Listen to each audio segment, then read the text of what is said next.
It's a brand new day. The weekend is here. Welcome to Friday on the AM show. And boy, oh boy, if you've missed any of our shows this week, you don't want to miss today because we're getting into those incisive issues germane to our national life.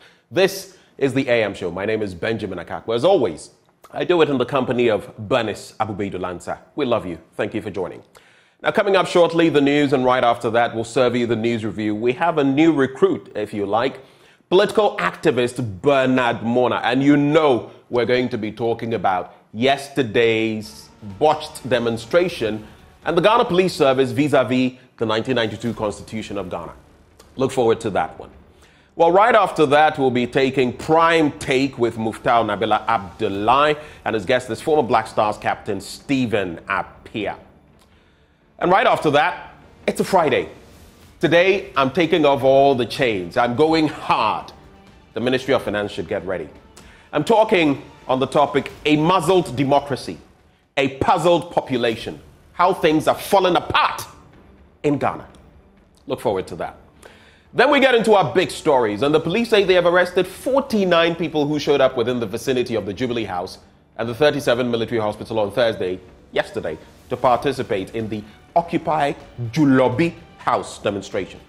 In a press statement, the police indicated that these suspects were taken into custody for unlawful assembly and violation of the Public Order Act. While the police noted that the arrested persons disregarded court documents served on the organizers, I think we'll have to do some education of the police this morning. Well, Democracy Hub, of course, to refrain from embarking on the planned demonstration. We discuss this today on the show. Does the police have the right? Do they determine who goes on demonstration and who doesn't? We'll be getting into that.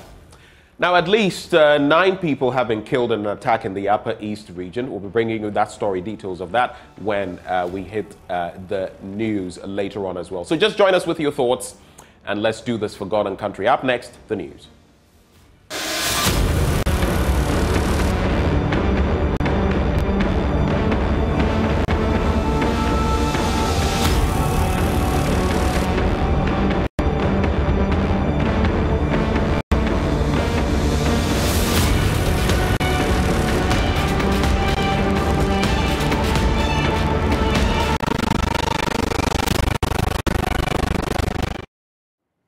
Welcome to the news belt of the show. In our first story, some youth in the Nadoli-Kalio district are protesting what they describe as gross mismanagement of the district hospital by some core staff of that facility. They say the facility lacks basic logistics to take care of the medical needs of the people. They have therefore petitioned the Ghana Health Service to investigate the issues to restore the hospital to its former glory. Rafiq Salam reports from Nadoli. The youth group, drawn from all parts of the Nadoli-Kalio district, first converged at the forecourt of the Nadoli Area Council before they kick-started the peaceful demonstration. They are unhappy with what they called gross mismanagement of the district hospital by some core staff. Because anything you want, you can get it for now. When you go there for dispensary, they will tell you, they will write the medicine. As I'm a patient, and show you yesterday, I was even having the disease. I will show it to you. And when there are 4 different types of drugs, they tell me to go to pharmacies and buy. Nothing was given to me. Even common treatment, the way they will ask you, they will refer you to any place that you can go and do your own things. And they are there. What kind of life is that? Man, this is the first time youth in the district have collectively come together to demonstrate against any government establishment since the creation of the district some 35 years ago. They spilled the major highway, otherwise known as N12 highway, that passes through the Nadolo township, singing and dancing to music from brass band. There was heavy police presence to ensure that nothing untoward happened during the course of the demonstration. All went well right from the start of the demonstration until they got closer to the main gate of the hospital and they demanded an entry into the facility, which the police fiercely resisted. Entry to the facility was not part of the route for the demonstrators. An argument ensued for over half an hour between the protesters and the police until the latter softened his stance and allowed them to come closer to the gate of the hospital. They later headed to the Mapoy College of Education Park, passed through the forecourt of the Ndolo-Keleo District Assembly, and ended at the Ndolo-Keleo District Directorate of Health Services. It was here that their petition was read by the secretary of the concerned youth group, Prince Sabogo. The Ndolo District Hospital is in life support due to gross mismanagement, which led to the lack of basic logistics, including gloves, even common plasters and paracetamol, among other essentials in the hospital, inflating the cost of the main ward that was renovated. The recent visit of the health insurance CEO, Dr. Okoboy, to the hospital, the district health administrator and management said the hospital spent an amount of 87,000 to renovate the main ward, while in a different meeting with the staff, they said they spent 127,000 to renovate the building, and we want proper accountability. Management is still fueling park vehicles that spoiled some years back, using our mega resources for their selfish interests. And how can a damaged vehicle still draw fuel from the public purse? We are demanding answers from the core management of the hospital. The Ndolo District Hospital that aid in promoting quality health to its people have provided accommodation to some core management of the hospital. But hardly do you see some of them sleeping there, but rather commute from work every day, resulting in low productivity, and also using the limited hospital resources at the expense of basic essentials. They spoke of deep-seated rift among some critical staff of the hospital and also accused some management staff of the hospital of awarding contracts to themselves amounting to conflict of interest.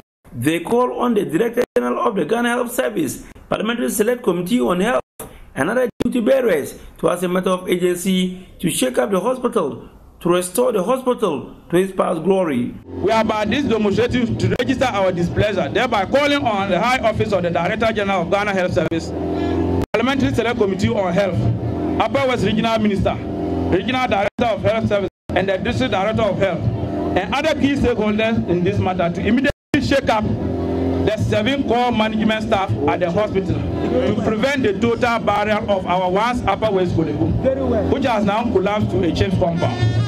The petitioners are ever ready to use any other legal means to ensure that our legitimate demands are met after 2 weeks. If there is no positive response from authorities concerned, we will first move into the hospital and lock the administrator and continue from there. Head of Finance at the Ndolo District Directorate of Health, Francisco Dong, received a petition on behalf of the District Director of Health Services for onward delivery to the Director General of the Ghana Health Services. Reporting for Joy News, Rafid Salam, Nadoli. Now, members of the Private Health Facilities Association of Ghana want government to post health professionals to their facilities to end the recent migration of nurses out of the country to seek greener pastures.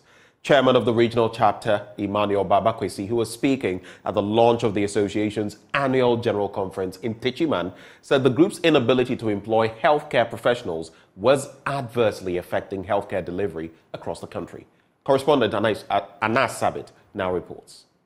Members of the Private Health Facilities Association of Ghana believe that the difficulties private health providers go through in their quest to attract well-trained nurses to work at their facilities is largely impacting negatively on the quality of healthcare delivery across the country. Speaking in Techiman at the launch of the association's annual general conference scheduled to be held in Sunyani in November this year, President of the Brong Ahafo regional chapter of the group, Emmanuel Babakwesi, bemoaned the struggles private health facilities go through in getting the services of healthcare professionals. The major problem in facing private health providers is that we are not getting the health professionals to employ them. That means that we are getting difficult to get staff to employ. But if you look at the number of staff they require from you before they can license you as a health facility, it is really difficult. So what we are saying is that, look, Private Health Facilities Association is not different from Ghana Health Service. It's not different from Christian Health Association of Ghana. But these two, the government gives the health professionals. They post staff to them. Why are we left out? The private man pays tax, yet he doesn't benefit anything from the taxes we pay. So what we are saying is that the members of the Private Health Facilities Association, they are providing health services to what? Ghanaians. And a Ghanaian is a Ghanaian. It doesn't matter whether he goes for healthcare service in the private healthcare sector or he he does so at the Ghana Health Service or CHAG. So please, government should look at how he can put staff to our facilities, even if it demands that we contribute, that is from our side, of the government side, to pay the remuneration of such professionals. Mr. Emmanuel Babakwesi believes that a move to post nurses and other health professionals to private health facilities will go a long way to minimize unemployment, breed competition, as well as reduce the recent craze for greener pastures by healthcare professionals. As we speak, we have a lot of nurses sitting in the house, we have a lot of physician assistants sitting in the house. It's the doctors, I can't say so much. So what we are saying, that we can start from somewhere. It is definitely going to be a gradual process. Even if government begins by now to say that, look, we can support you with nurses. Even if it is 5 nurses for every private health facility in the country. I'm sure the nurses we have in the system, even though the majority of them are actually migrating for greener pastures elsewhere, the few ones available, we can still get a small quota. You see, if government begins to post some of them to our places, I can assure you that, look, there will be a time that the competition will be very great, that people will feel motivated and will want to stay in the country and work for their citizens. They are, however, enthused about the improvement in the reimbursement of NHIA claims by service providers, but call for a review of tariffs to prevent the collapse of some private health facilities. I want to put on record that again, that there have been significant improvement with regards to the reimbursement of NHIS claims. So we say thumbs up to the CEO, the Chief Executive Officer of the National Health Insurance Authority. Apart from that, one major challenge is still pending, which we believe the scheme is probably working towards it. That is the tariffs. The tariffs are not significant enough. They are not. It's not enough. Because, for instance, as a service, I asked this question somewhere, that a profit-making service provider like myself, I go to the market to buy, let's say, a malaria drug at 5 Ghana cedis. But I'm supposed to dispense it for, let's say, 2 or 3 Ghana cedis. And the big question in this case is, who pays the difference? Is it the provider? Is it the NHIA? Or is it the card bearer? The association, since its establishment, has contributed towards solving major challenges bedeviling the operations of member healthcare providers across the country. Anna Sabit, Joy News, Teachman. Staying on health, the Ministry of Health is saying it is taking the needed steps to modernize biomedical engineering courses in 2 public universities in the country, the Kwame Nkrumah University of Science and Technology and the University of Ghana. The move is a joint effort by the Ministry of Health, the German Agency for International Cooperation, and German medical service providers, with funding from Develop PPP. Head of the University of Ghana's Department of Biomedical Engineering, Professor Elsiefa Kaufman, underscored the need for students to take full advantage of the opportunity the project offered. Biomedical Engineers for Ghana is an initiative launched to enhance healthcare delivery in the country by improving the skills of biomedical engineering graduates and professionals. The project recommends revising and enriching the curricula of research institutions to incorporate a greater emphasis on practical content, whilst providing training for lecturers and lab technicians to effectively implement these practical modules. Dr. Abel Hammond, the Director of Health Administration and Support Services at the Ghana Health Service, emphasized the project's significance in contributing to the attainment of the United Nations Sustainable Development Goal 3. But the challenge that we have had with the training of biomedical engineers is that it's been more of classroom training, even though they have some equipment, but not the state-of-the-art equipment. So you have cases where the students come out, but you can see that practically they are deficient. So this partnership is from the German government through GIC.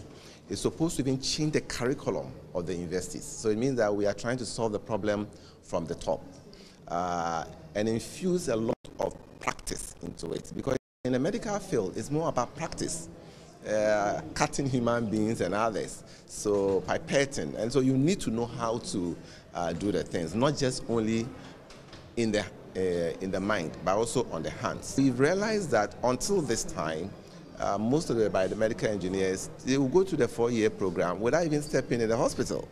But majority of them end up working in the hospital. Even if they don't work in the hospital, they work in health-related environment. And so they must really know what it is in terms of, because there are lots of new medical equipment that is coming which are computerized and digital in the form. Speaking about the expatriation of medics, head of the biomedical engineering unit at the Ministry of Health, Dr. Nicholas Ejabu, says the move is not bad in its entirety. Instead, it poses as a positive influence to the remaining nurses to work with international standards. Certainly, it's a push and pull factors. But if more are trained, those who will go out will definitely develop themselves further. There are some remittances that also come. Some of these things is because Ghanaians who have traveled outside, interacted with companies, they seen the potential in the Ghanaian youth. Gave them the confidence that something like this can be done in Ghana to support them. So instead of losing the talent we have, they are here to enhance. And once that is done, if the opportunity exists, certainly those who pass out from our schools would like to stay, because you can do what you want to do, and not that you only go outside to see and have the experience with what you actually want to do.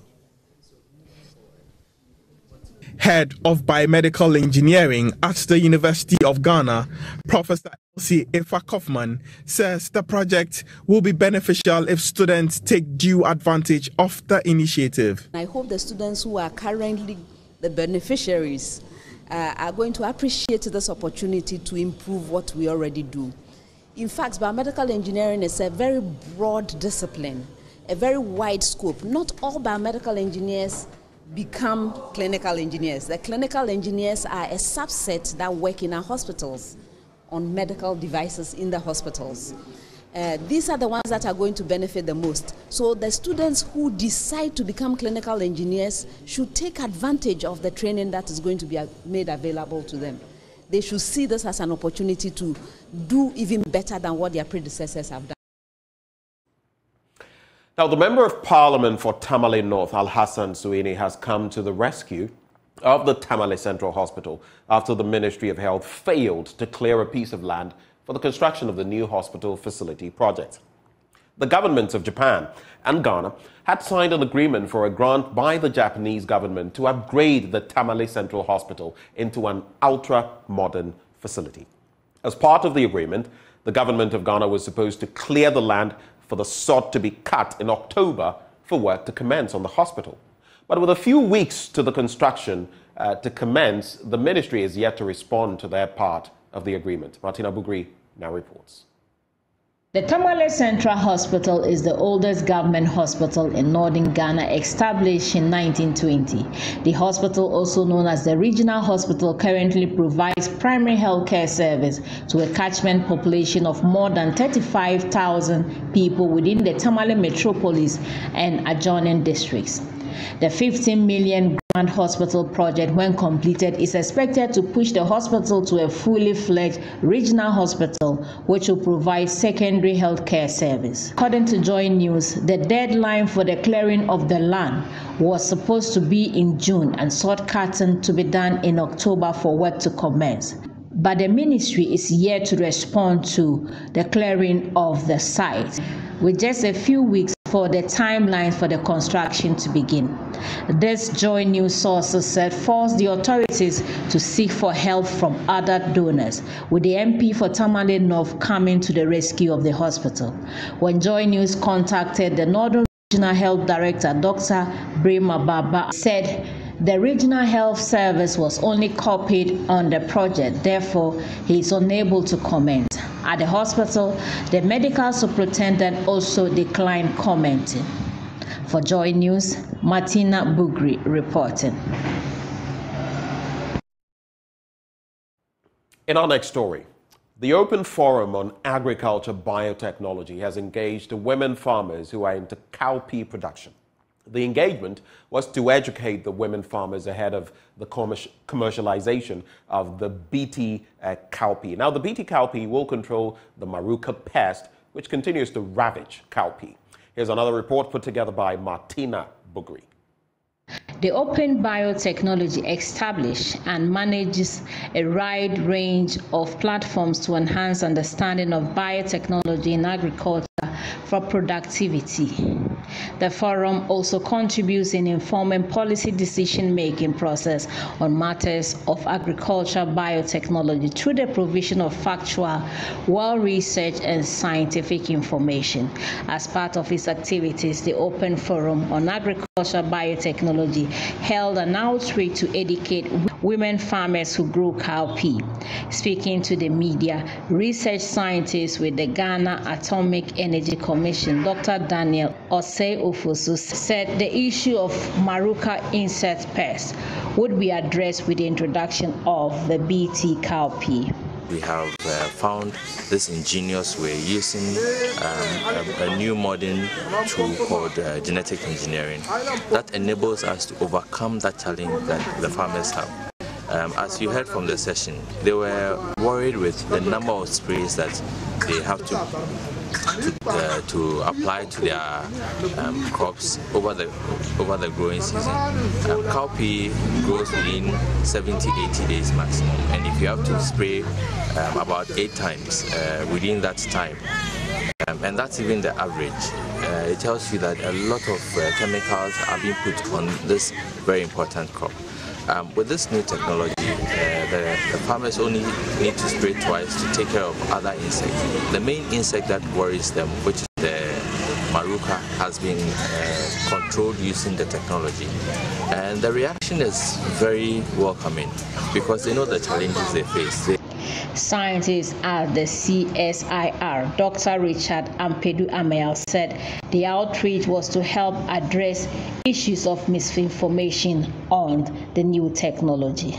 I thought it wise to come here today to have direct chat with them about the new seed of cowpea that we're bringing or introducing into the system, so that once we don't want them to go for the information from elsewhere. We know what is going on. People are going around, they don't know anything about the technology, and they are talking about the technology and they are misinforming the people, and it's a problem for us because it's a technology. We have to go practice exact as we have been, or as the expert will tell us, because if you do anything apart from what the expert will tell you, it could create problems for you, or you may not get the yield that you are expected to get. Some of the cowpea farmers spoke to the media.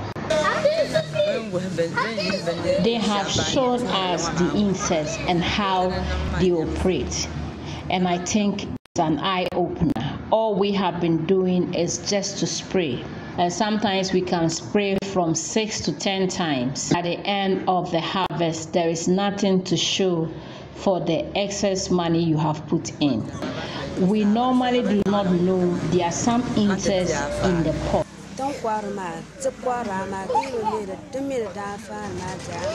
We were just cultivating the crops without knowing its benefits.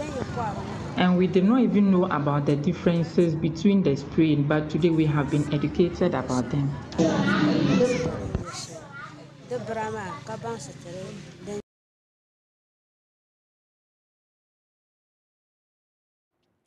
And it's on that agricultural notes that we cap off the AM news this morning. But stay with us. We go hard on the major issues in the newspaper review. We'll be right back.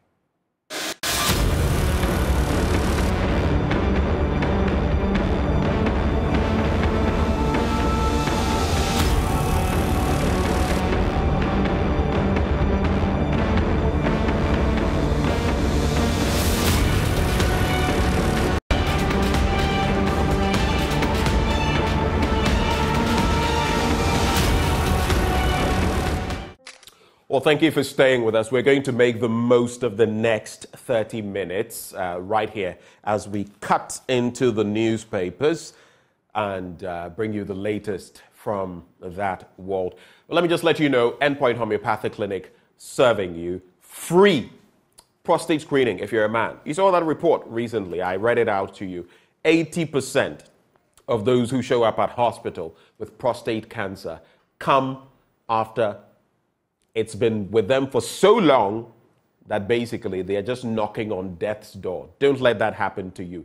Go for free screening at Endpoint Homeopathic Clinic. They're also offering, if you're a woman, fertility screening for free. Just make your way to Endpoint Homeopathic Clinic. You might find out that you have certain things going on in your reproductive system that you may not be aware of. Many women get caught by surprise when it comes to fibroids, for example. You don't want that to happen to you. Here's where you can locate Endpoint Homeopathic Clinic. Here in Accra, they are at Spintex opposite the Shell signboard, Kumasi Kronomabwe here behind the Angel Educational Complex, Takrady and Naji State Tema Community 22, Techiman Hanswa and Siama and Zama. Their call lines 0244 867 068 or 0274 234 321. Endpoint Homeopathic Clinic. The end to chronic disease. But just the start of the news review. And I have a special guest this morning. He is convener for Arise Ghana. You know his name. Well, when you see the berry, I wouldn't need to say anything. Bernard Mona, good morning. It's a morning. As to the goodness of it, I can't. Oh, so it's not a good morning? Not at all, particularly after yesterday's unlawful arrests. We'll get there. That's the very first thing I want to talk to you about. But what's it with you and the berry? Today I see 3 stars. Any significance? Do you know what the person you remind me of this morning? No. Guess. He was not Cuban, but he was adopted by the Che Guevara. Yes. You know, I spent time in Cuba. All right. I didn't know. I was on scholarship. I spent a year there. He was such a fantastic internationalist. Who took humanity to a different level. He fought for the freedoms of people, irrespective of where they were. Right. He simply abhorred injustice perpetrated against any group of people. And you will notice that in the struggle of Che Guevara, not only was he in Cuba, he went to Bolivia. Yeah. He came to the Congo. And in fact, I think it's in Bolivia that he lost his life. He was butchered. And actually, when he was going to be killed, he noticed the person who was coming to do it and quickly said, "Can I give you a note?" and sent a note to his wife and said, "You can go ahead because you have been assigned to kill me. And that several years after you have killed me, I will resurrect in many forms. There will be many Che Guevaras across the world." And I'm sure that your excitement this morning tells me that you are an avid believer of Che Guevara. Hamid, I am for peace and peaceful measures, no matter what. But I believe in his ideals and what he stood for the poor and those Have you oppressed. been to the office of the boss of the National Petroleum Authority? Dr. Mustafa Hamid? Yes, as soon as you get there, you see Che Guevara. Oh, I see. Oh, yes. Because people who are right-minded must believe in the cause of freedoms, irrespective of whose, whether you're... And we need young people like that who have that vigor, that enthusiasm for country, which Nkrumah had. You know, we celebrated him only yesterday, and I was surprised that, let's get to the other bit, because yesterday we were celebrating Nkrumah Memorial Day, what some of us, and I will continue saying it, is Founders Day, founder with an apostrophe S. Guess what? My light went off yesterday. I mean, on a day when we are celebrating with the Osajifo, they take my light. I felt, and then we also saw what happened with the demonstrators, Democracy Hub, and I felt ashamed, and I posted about it. On a day we celebrate the Osajifo, this is what is happening in Ghana. Well, if you have a president who can go and recognize Gandhi as the founder of the Indian nation and decide that he will not recognize Nkrumah as the founder of the Ghanaian nation, then there is a challenge. So the spirit of Nkrumah will not allow peace to prevail until you put Nkrumah in his rightful perspective. And you see, several years after Nkrumah's overthrow and his death in 1972, You remember that Nkrumah's books were burnt, even at the University of Ghana by Professor Finn, who led the charge. An academic institution, I keep insisting that the University of Ghana owes the world an apology for destroying material. Whether good or bad, it is our duty to read and decipher what is inside those books. I feel that is one of the most dangerous, most backward things we've ever done, because you can do anything to a population. You can, but if you take away their knowledge. Their source of existence, let us get to know what was there. You kill them. You decided to burn books written by somebody, original thoughts, simply because you hated the man. The books have been reprinted in many folds. And you can't believe that academics, yes, it's like academics, Uzia, they supervised and they actually proscribed the usage of anything in Nkrumah. If you had a photograph of Nkrumah, you were seen as a criminal and you would be prosecuted. Today, Nkrumah has blossomed. Nkrumah never dies. He never will die. Like Che Guevara. He will never die.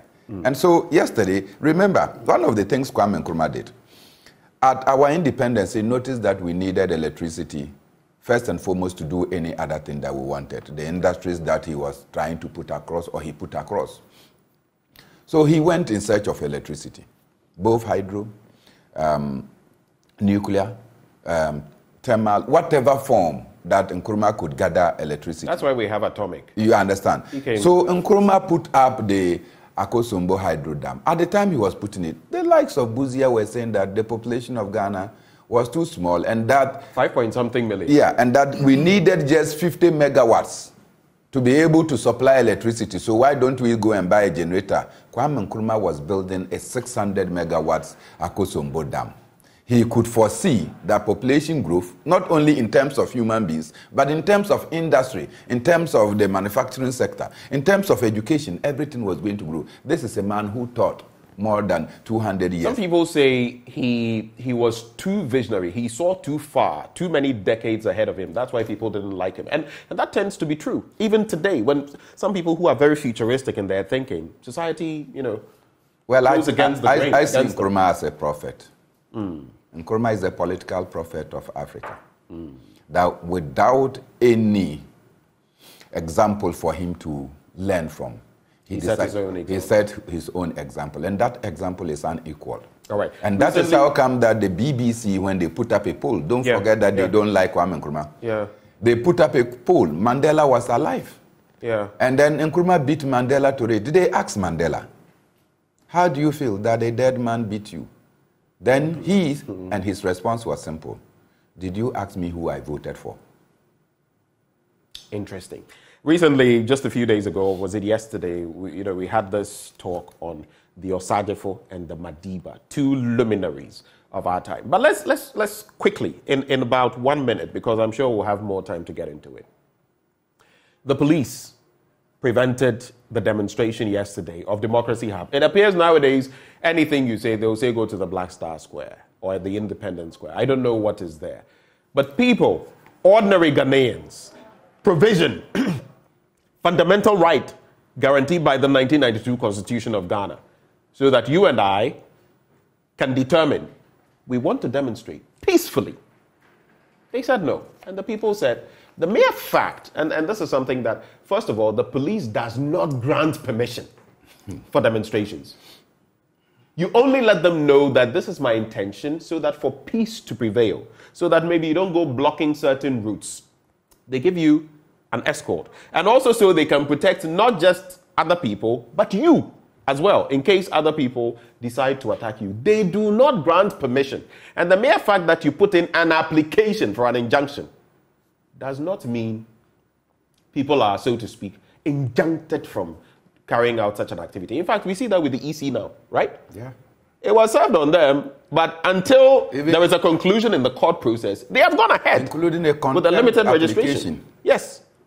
So how different is that from these people? What are your quick thoughts? Well, yesterday was, as you said, a very sad day, remembering Kwame Nkrumah and all the achievements he has done. And I keep insisting that those of you who are into the media should meet the likes of Dr. Don Atta, who is the architect of the Kwame Nkrumah Memorial Park.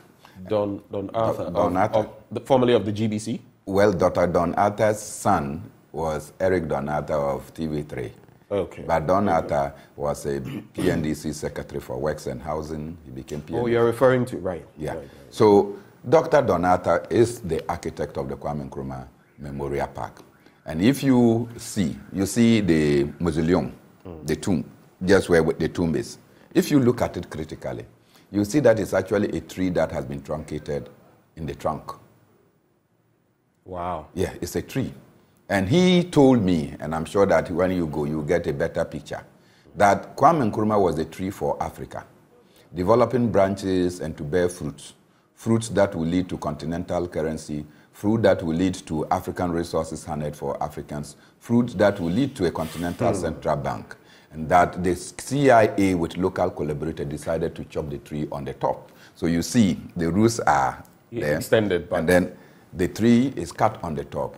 When he finished his conversation, I said, fortunately, there is science, so we can graft the tree to bear the fruits that it was intended to bear. So certainly, if you go and look at it and you read what it was going to do for Africa, Kwame Nkrumah was going to do for Africa, and he was chopped on the top, then you will understand that anytime we remember Kwame Nkrumah, and I do this as an annual ritual, making libation at the tomb of Kwame Nkrumah every 21st September. So just yesterday again, I was reminded that the tree had been truncated. How do we graft it in order that it can bear the fruit that it was desired? Then yesterday, just before yesterday, President Akufo-Addo was at the UN. And if I will quote just a section of his speech. I found that so interesting. Then he said that the world is no more a happy place today. Yet Ghana is not a happy place. You will not reference that Ghana is not a happy place. As you were speaking, police were brutalizing innocent citizens whose only crime is to protest against the mad administration that is taking place in your country. Right? President Akufo-Addo never tweeted about the sordid occurrence in Ghana. Meanwhile, when it happened somewhere in the United States of America, police versus George Floyd, you remember what he did? Yeah. In the wee hours of the night, he got up to tweet. Things that are happening back home, you decided to gloss over it, and you are there talking about the world is not a happy place today. Ghana is not a happy place, Mr. President, if you want to get to know. Then yesterday, the Democracy Hub. In fact, I passed there earlier. Right. And I saw that the police had started to mass up. So I rolled down my glass to say, you people told us that you had gone to court. And so you yourself should not come here. The people have a right to defy court or not. But once they chose that they are going to go on, the next thing for the police to do is to go back to the court and seek a contempt. Not so. You don't come and apply brute force. You applied brute force. The Electoral Commission that has been cited for contempt because they violated an injunction application, the police is around the registration centers and you are protecting them. And yet citizens cannot be guided to just go and do their peaceful demonstrations. Fortunately, yesterday in the evening, the Inspector General of Police placed a call to me and said, Bernard, we know one of your... The IGP called. The IGP did call, and I want to commend him. He called and said, I have instructed that every person that was arrested should be released. No one. And so I took off to go to the railway police station where the Bakavomawo was the only person that was put in that cell in that place. Others were distributed. If you go to Choko, you had 3 people. Ministries Police Station, we had 8 people. Dansuman, you have 5 people. So just quickly, at the end of yesterday, everybody was released. Including Oliver Barker. Oliver. So I see the newspapers reporting 49. There were 56 people. I signed for every one of them. Basically, you stood. Yes. When I got there, they were looking for 10 sureties for each of them. Then IGP said, release all of them. And so I had to stand in, and I went to the Regional Crimes Office. After we got Bakavomawo out, I had to go and sign, and then to go and meet Bakavomawo and co, who had gone to the Adabraka police station to ensure that the last... Very quickly, this is not the first time that Bakavomawo has been, apprehended. How did he feel? What did he share with you? He was excited, and when he came out, of course, the young people came. They started singing, "Arise, Ghana, you for your country." It was, and the police at the railway station were like, "Stop the noise." We said, "This is our country. We can't stop any noise." So we sang because we feel that we have a sacred duty to lead this nation out of the mess we have. As we speak, aren't you aware that ministers that are supposed to ensure that our state gets assets, they have come to inherit assets? Today, they are selling those assets to themselves. Aren't you aware that, for instance, La Palm Royal Beach is to be sold? Bujua Beach is to be sold. Is it? Elmina Beach is to be sold. You want to sell assets that you came to meet. Instead of creating more assets for the future, you are stealing from us what we owe. What is this? Bernard, we'll have more time to elaborate on these later. Let's get into the papers. I'll just do quickly the papers I have. Daily Graphic, Reform UN Security Council. President Akufo-Addo says so. We're always big on the talk. I mean, we're very big on that, which every eligible voter will be captured. EC Chair assures. Prioritize national interest. Dr. Abu Sakara says so.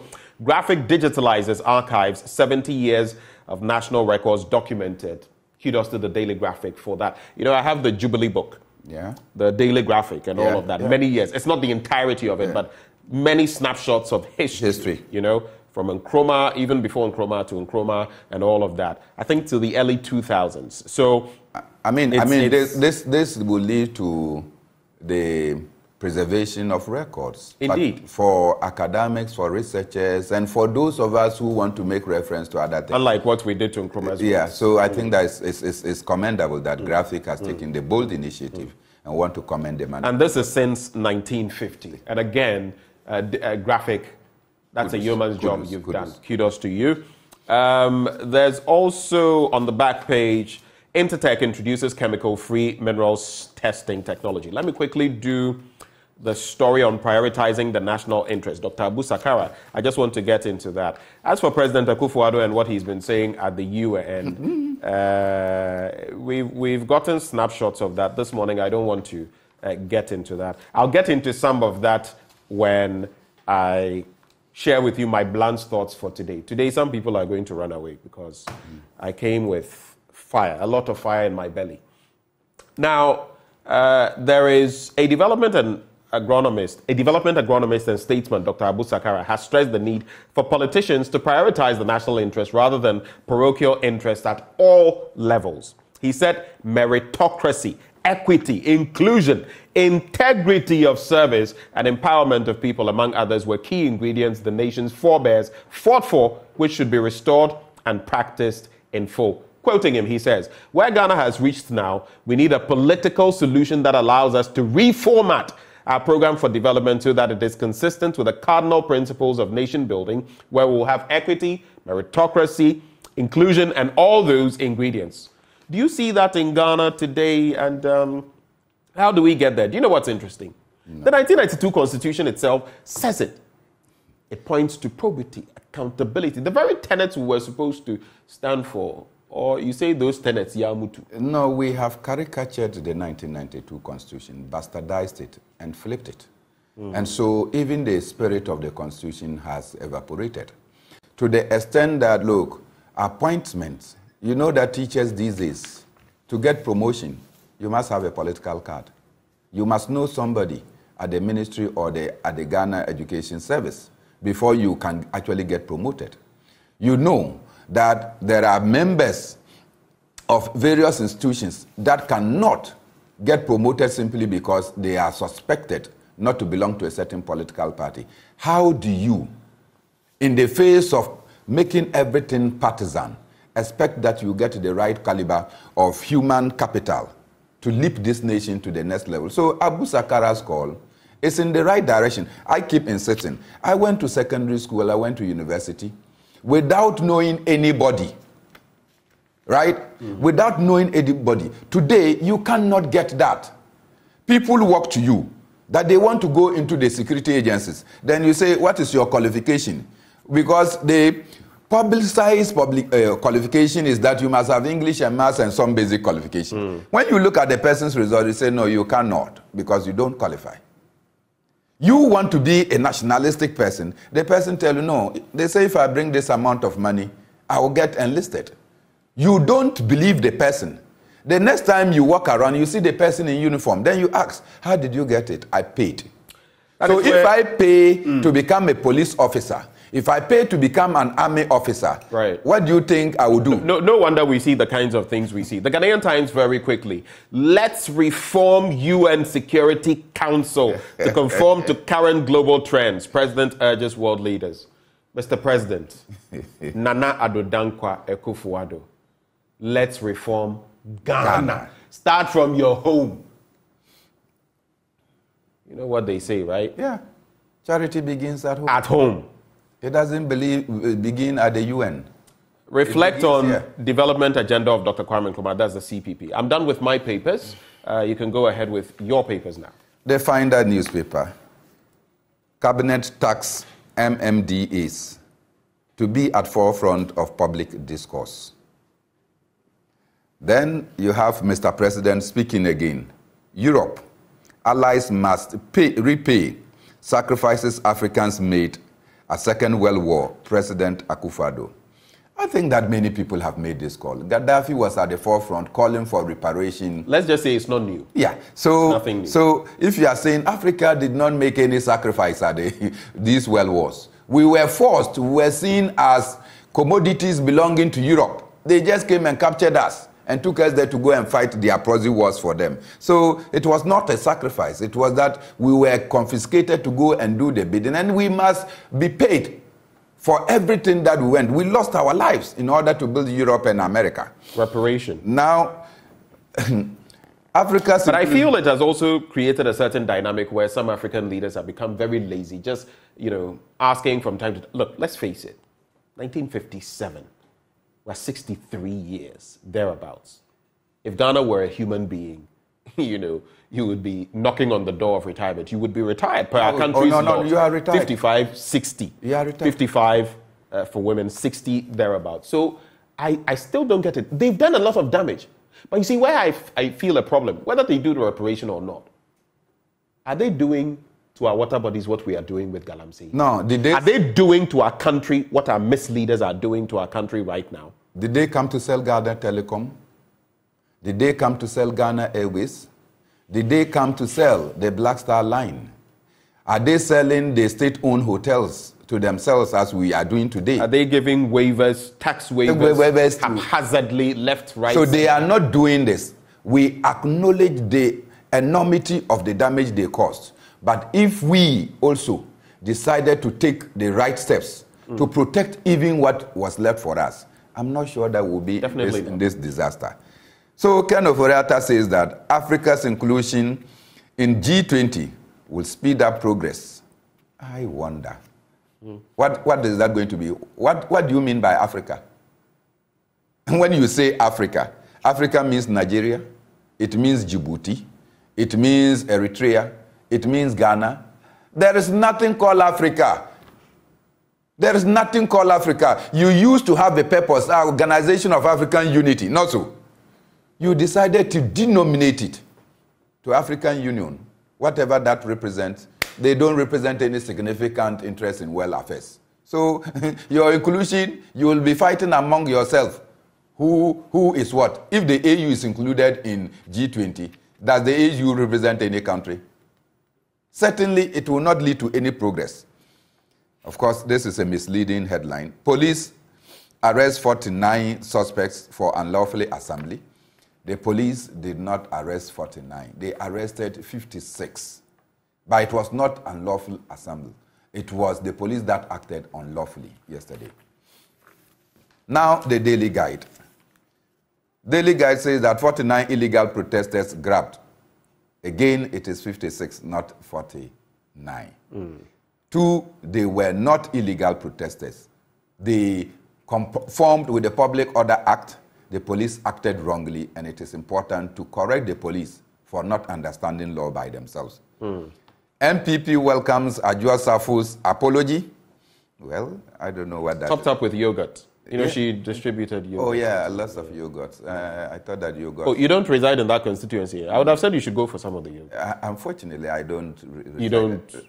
But I have some relatives there. I don't know whether they got some. But it was just at a small function, so it was not meant for everyone. Right. Yeah. Right. But I'm told that anytime you take the yogurt, you are convinced to retain hair. Okay. So whatever is inside the yogurt, right, we'll get to know. I have no beef with Baumia, Ken Ajapong. Then, electoral considerations won't compromise development goals, Finance Minister. Okay. Then, here again, reform UN Security Council, President Akufo-Addo. Then at the back page, High-Sense Extend Kotoko Partnership. Ghana maintained position in FIFA ranking. Bellingham was born to play for Real. Then blame me for Man U defeat. Onana, our very own Onana. Yeah.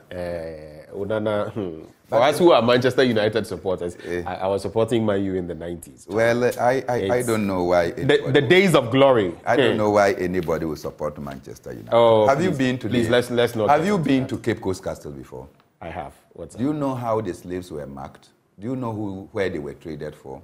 Tell me. When you were marked M, you were going to Manchester. When you were marked L, you were going to Liverpool.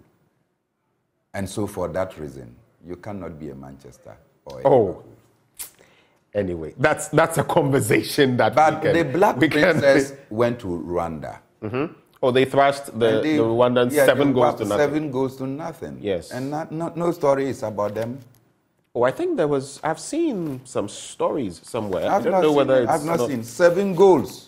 When was the last time? I think it's because yesterday it was in most of... No, we should celebrate the exploits of the Black Queens. I don't remember the last time the Black Stars beat any team.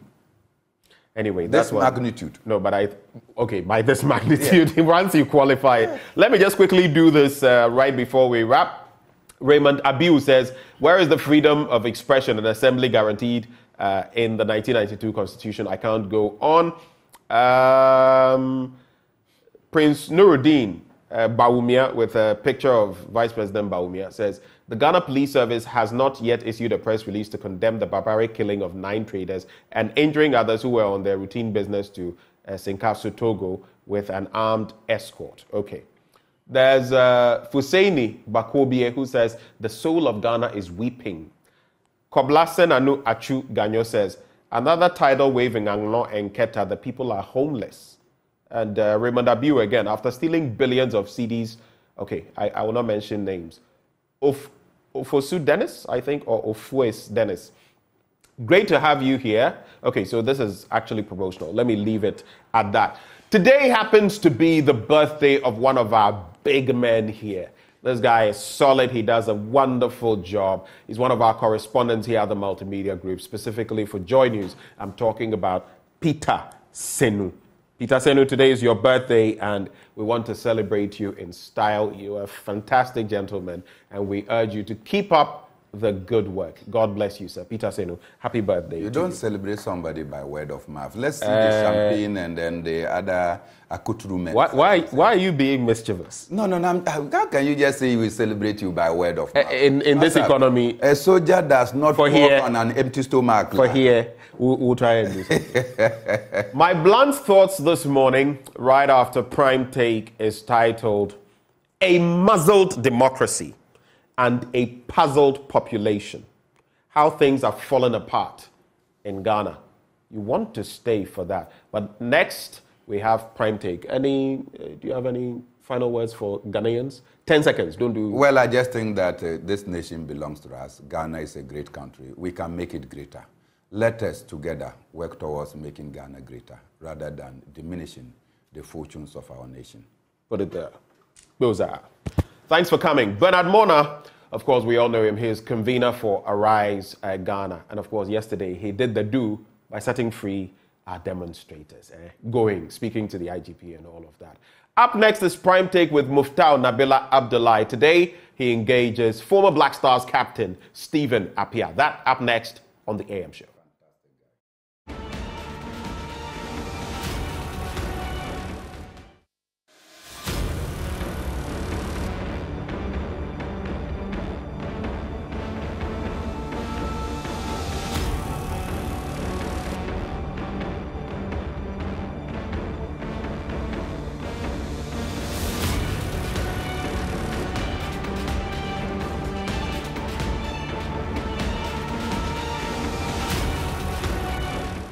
was it like replacing CK Akuno as the Black Stars captain? It wasn't easy. It wasn't easy because so 2001 I was given the band, and then because that time the players, most of the senior players were not part in that game. So when we came back, I think 2004 when Milankovic came, before the qualifiers, we had a meeting at the stadium. So when he was talking, he said, oh, the captain still will be Stephen Appiah and blah, blah, blah. I was so happy to be, being the captain. So when I was there, I was jubilating, and I was like, oh, now I'm the captain of the senior national team. And I have to call my friends. They have to come to the stadium. We went to a place called Epo at Osu. When we went there, we were celebrating. After I came home, I was sitting here alone. And then that's where it started to... this place? Yeah, oh, okay. Yeah. And that's where the thing started to reflect on me that, giving the handband is a huge responsibility. So I was like, what should I do? World Cup qualifiers is on its way. We have been there so many years trying to qualify to the World Cup, and we haven't gotten the chance to be there.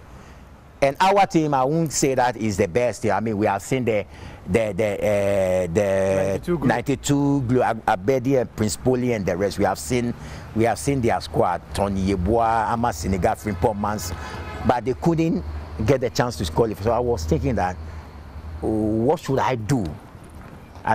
For us to qualify. So I was sitting, and then I was like, that time we were hearing a lot of things. So I was like, the only thing I have to do is to unite the boys. What were the things you were hearing then? Oh, the things that I was hearing. You know that, we were not there. But, you heard it. There was division in camp. There was no unity. Players are not together and all that. So I was like, I have to try and bring everyone together. And that's what I did. We played our first game against Burkina Faso. We lost 1-0, and I was so, in the dressing room after that game, I was so like, I wanted to tell the coach that no, I don't want to be the captain again. You were down. You were down. Yeah. Captain can't even motivate me. No, that time, you see, you went into the game with certain level of confidence that we are going to win the game. We played so well, but you see, it's different from being outside and not having certain responsibilities. You think that is easy, but when it got to your turn, you will know that it's a different thing. So I was thinking that, what are they going to say in Accra? What are the media going to talk about? Are they going to talk about me? Those days you were afraid of media. I wasn't afraid. I wasn't afraid. It wasn't like today. You can control the media. I wasn't afraid. But today you can control the media? No, I said no. Those time, days. Yeah, those days, because you have like, today everybody is a media. It's a media person? Yeah, people will sit at home. They didn't even watch the game, but they will criticize players because they saw that, they said they lose 2-0. Then they didn't watch they didn't even know the color of the jersey, the team. Who wore for wore for that day, but they will come in. So now it's difficult, but those days it's not like, because there was no social media too. Yeah. So it's not like now that everything flies like that. So I was thinking, and I was like, no, we can make it. Then what makes it worse, we played against South Africa. That would be our second game, and that time in our history we have never beaten South Africa. So we played that game at Kumasi, but the atmosphere, we knew that we are going to win that game. From Wednesday to Saturday morning, to Sunday morning, we knew that we are going to win that game, because the atmosphere, because you can see that the players, we were like, no, whatever, we have to break it today. And we beat them 3-0. I scored 2 goals. That time before the game, Ghanaians and those days, don't wear the number 10 jersey, is this and that, you have to wear a different jersey. And they did a program about me not to wear the number 10 jersey. And I told them that I will wear the number 10 jersey. Why were they saying you shouldn't wear it? Yeah, they said that the number 10 jersey is not good and blah, blah, blah, you know. Something like that. There was no lag. But I said, no, I will wear the number 10 jersey. And I wore the jersey. I scored 2 goals. We beat them 3-0. And that's where it started. And finally, we qualified to Germany 2006. But AFCON 2006 was, with all due respect, horrible. Yeah, it was that tournament. It wasn't. It was bad when we against Nigeria. You lost. Yeah. Then the second game, Matiamo scored very early against Senegal. Then we lost the final game against Zimbabwe. Yeah. So that's I'm coming there. That's why I'm saying that it wasn't bad, but playing your last game, you drew with Zimbabwe, make it look bad. Because that time Nigeria was Nigeria. I mean, when we're talking about players. But they had failed to qualify for the World Cup. But I mean, that's football. But that time, Senegal was Senegal. Yeah. So it's not like we played with. Like you draw from Cole. Yes, it's not Cisse and Kohli and the rest. So it's not like we played with a team that they are not our standard. But it was so bad when we played against Zimbabwe. We just needed a win, and they scored the first goal. And I think 5 minutes to full time, Baba Amando equalized, and it was 1-1, and we were out of the tournament. So we learned from that, and we went to the World Cup in Germany with a different mentality. Yeah, mentality. Opening game against Italy. Yeah. I remember that famous photo with Cannavaro. Yeah. With Cannavaro. Yeah. Capito, and let me just conclude on the AFCON, right? It was, you suffered a tackle. Yeah. Like Christians suffered the suspension. Yeah. How did you feel?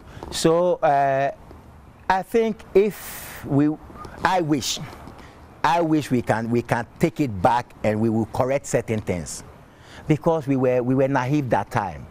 Naive because we didn't know certain rules in the game. Later, I watched another World Cup where Rooney was it his incident against Ronaldo? Yeah, I think that they banned him for 2 games, but they still took him to the World Cup. So if we have 2006, if we had that experience or that knowledge about the rules, we will force the FA, or we will plead with them that they should take Lai, because it's 2 games. First game, second game, then he will continue to play from the 3rd game. Yeah. So when Kohli gave me that stamp, so Lai tried to talk to Kohli. Then their number 2, Beye, came from the side. He pushed Lai, and then Lai started to argue with them, and we were shocked. At times, certain things you don't understand them. Are you pained? I am, because Lai is one of the players that, when I look back, even though we traveled to Germany, we played the World Cup 2006, 2010, but still it looks as if we were not complete. Not because we know that Lai knows how to play, but I'm not talking about his play, but he should be there because of the sacrifice.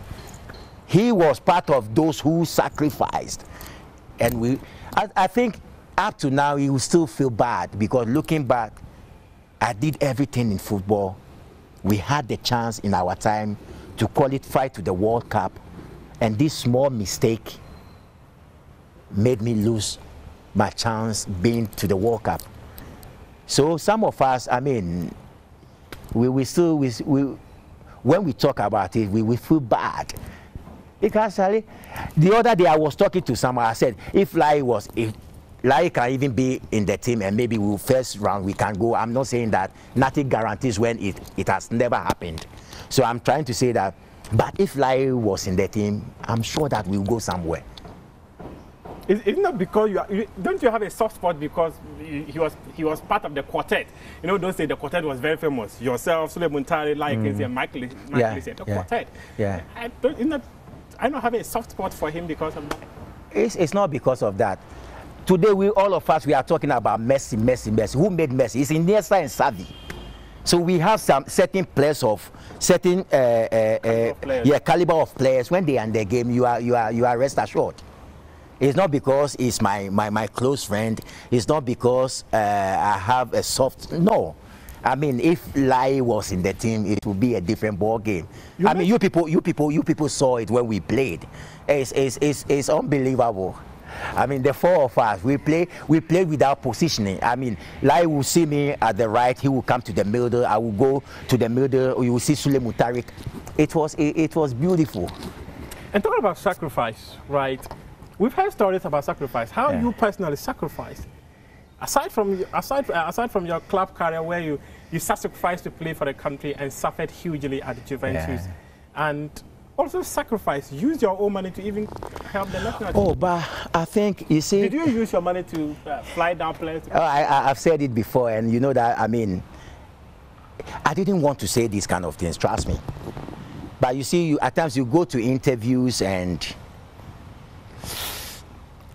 talking certain things comes and you just have to say it. But I didn't want to even talk about it. I've never spoke about it before, never. But at the end of the day, today I'm sitting here as a proud former player that I played in the World Cup. So you have to do certain sacrifice to make people happy, to give their all. You have to make people happy.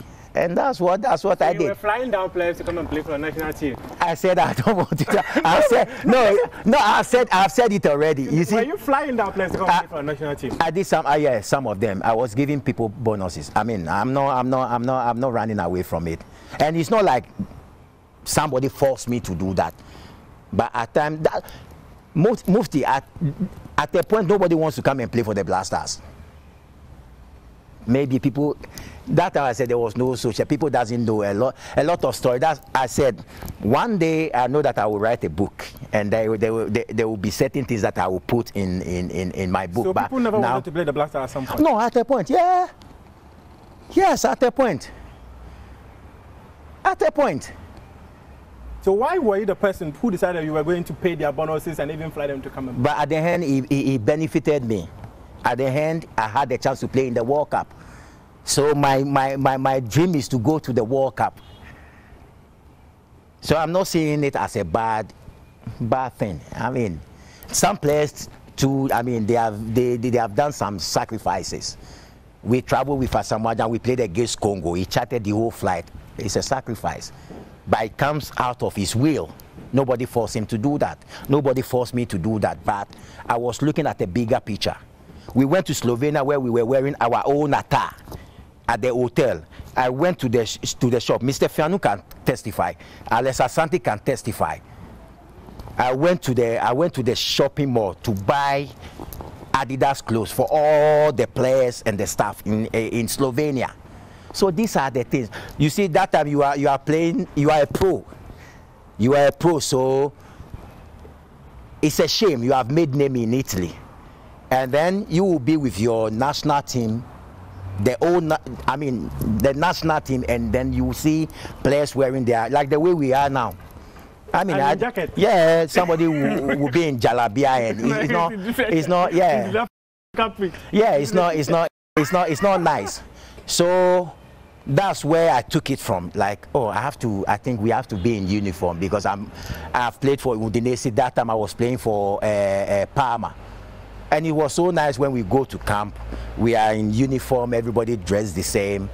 So I said, okay, I didn't do that because I wanted something. But if it looks bad, I'll be part of that image. And Slovenia, Italy is not far. I drove from Parma to Slovenia that game. So it's not far. So I think I have that thing in my head that, okay, we have to look good. That's what. And why didn't you tell the officials of the FA to do it? But you decided to do it. Oh, you see, we do certain things and then it will follow you. I think when you do good, good follows you. When you do bad, bad follows you. I didn't. Mufti, it's not everything that. No. Let me leave it for my book. Let me leave it for my book.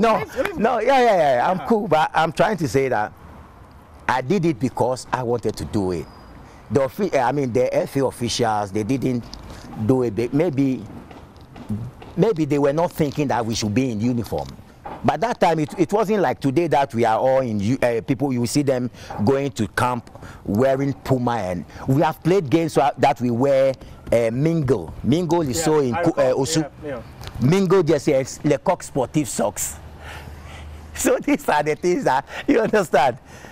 So these are the things that I'm talking about. When you travel, I mean, the exposure, what you see there, you try to bring it back. So I didn't know why. I was feeling like we should be nice in camp. So that's why I bought that uniform for the team. How much did you buy the uniform? Oh, I can't remember. But how much did you spend in paying bonuses and flying? Oh, I can't remember.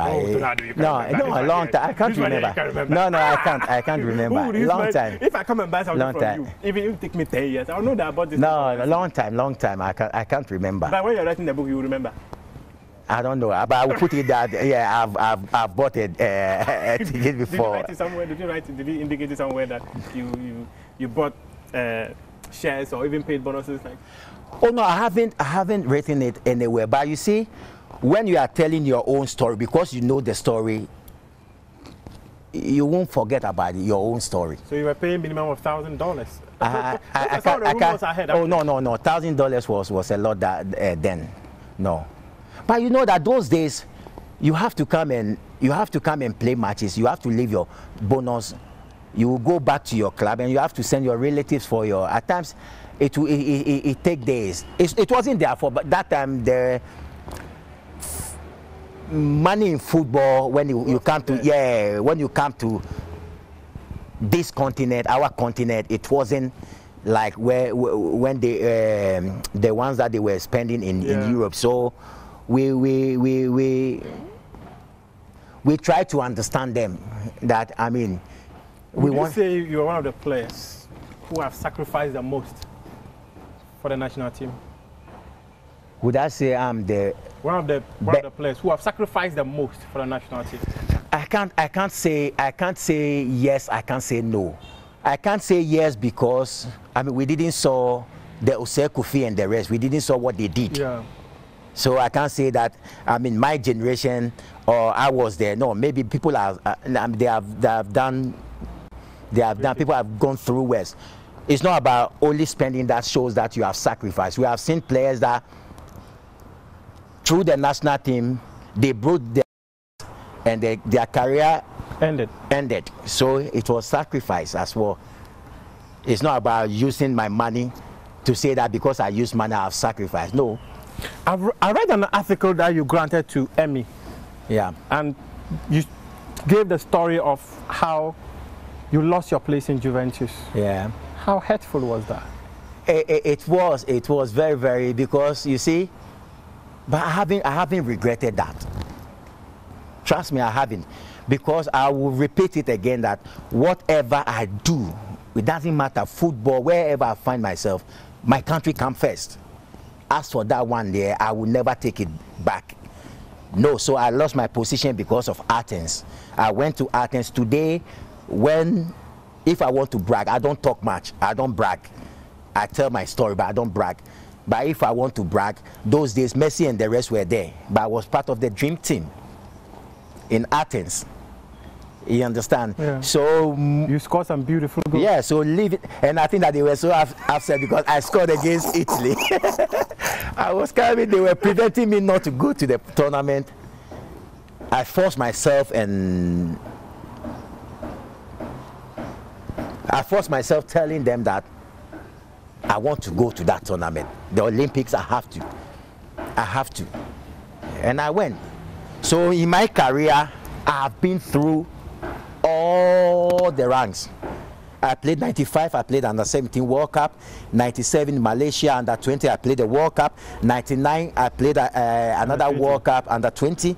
So then that was New Zealand 99. Yeah, 99. Yeah. Then 2004, Black Matthias. Black Matthias. I was part of the Olympics. I was part of the Dream Team. 2006 World Cup. So I've been through there. You understand? So if I'm sitting with... But you also mentioned something. Yeah. You mentioned something about someone within Juventus who willed a certain political power. Yeah. Oh, no, I mean, Luciano Moggi. Yeah. I know that everybody knows Luciano Moggi. It was very, very powerful. And that time, Luciano Moggi is one of the directors that you can't say no to. You understand? You can't say no to. So it was a battle for me, leaving my club to come to play for the Olympics. But that time, you can't stop the player. If you stop the player, then that means that he won't even play for you, for the club. So at a point they realized that, I mean, they have to let me go. But my first meeting when they called me, I was very, very scared. Why? I mean, you are going to sit in front of Luciano Moggi, Bettega, who is one of their legends, and then their lawyer Giraldo. I mean, it's even the top players. You can't go to Luciano Moggi saying no. So who is Stephen Appiah going to say no to Luciano Moggi? But you did. Yeah, I did. That's why I said I did. And you suffered the consequences. Yeah, but at the same time, I'm happy that I mean, I chose my country, and I suffered that consequences. I went to the Olympics, and I mean, I made my name. You told the 2010 World Cup story, so I'm not going to go into that 2010 World Cup story about penalty issues and all that. You've told that story many, many times. But let's talk current issues. You mentioned that just a couple of minutes ago when we talked, you mentioned about the interview you granted. Yeah. And one of the things they spoke about was the fact that where you use your money to pay players bonuses and all that.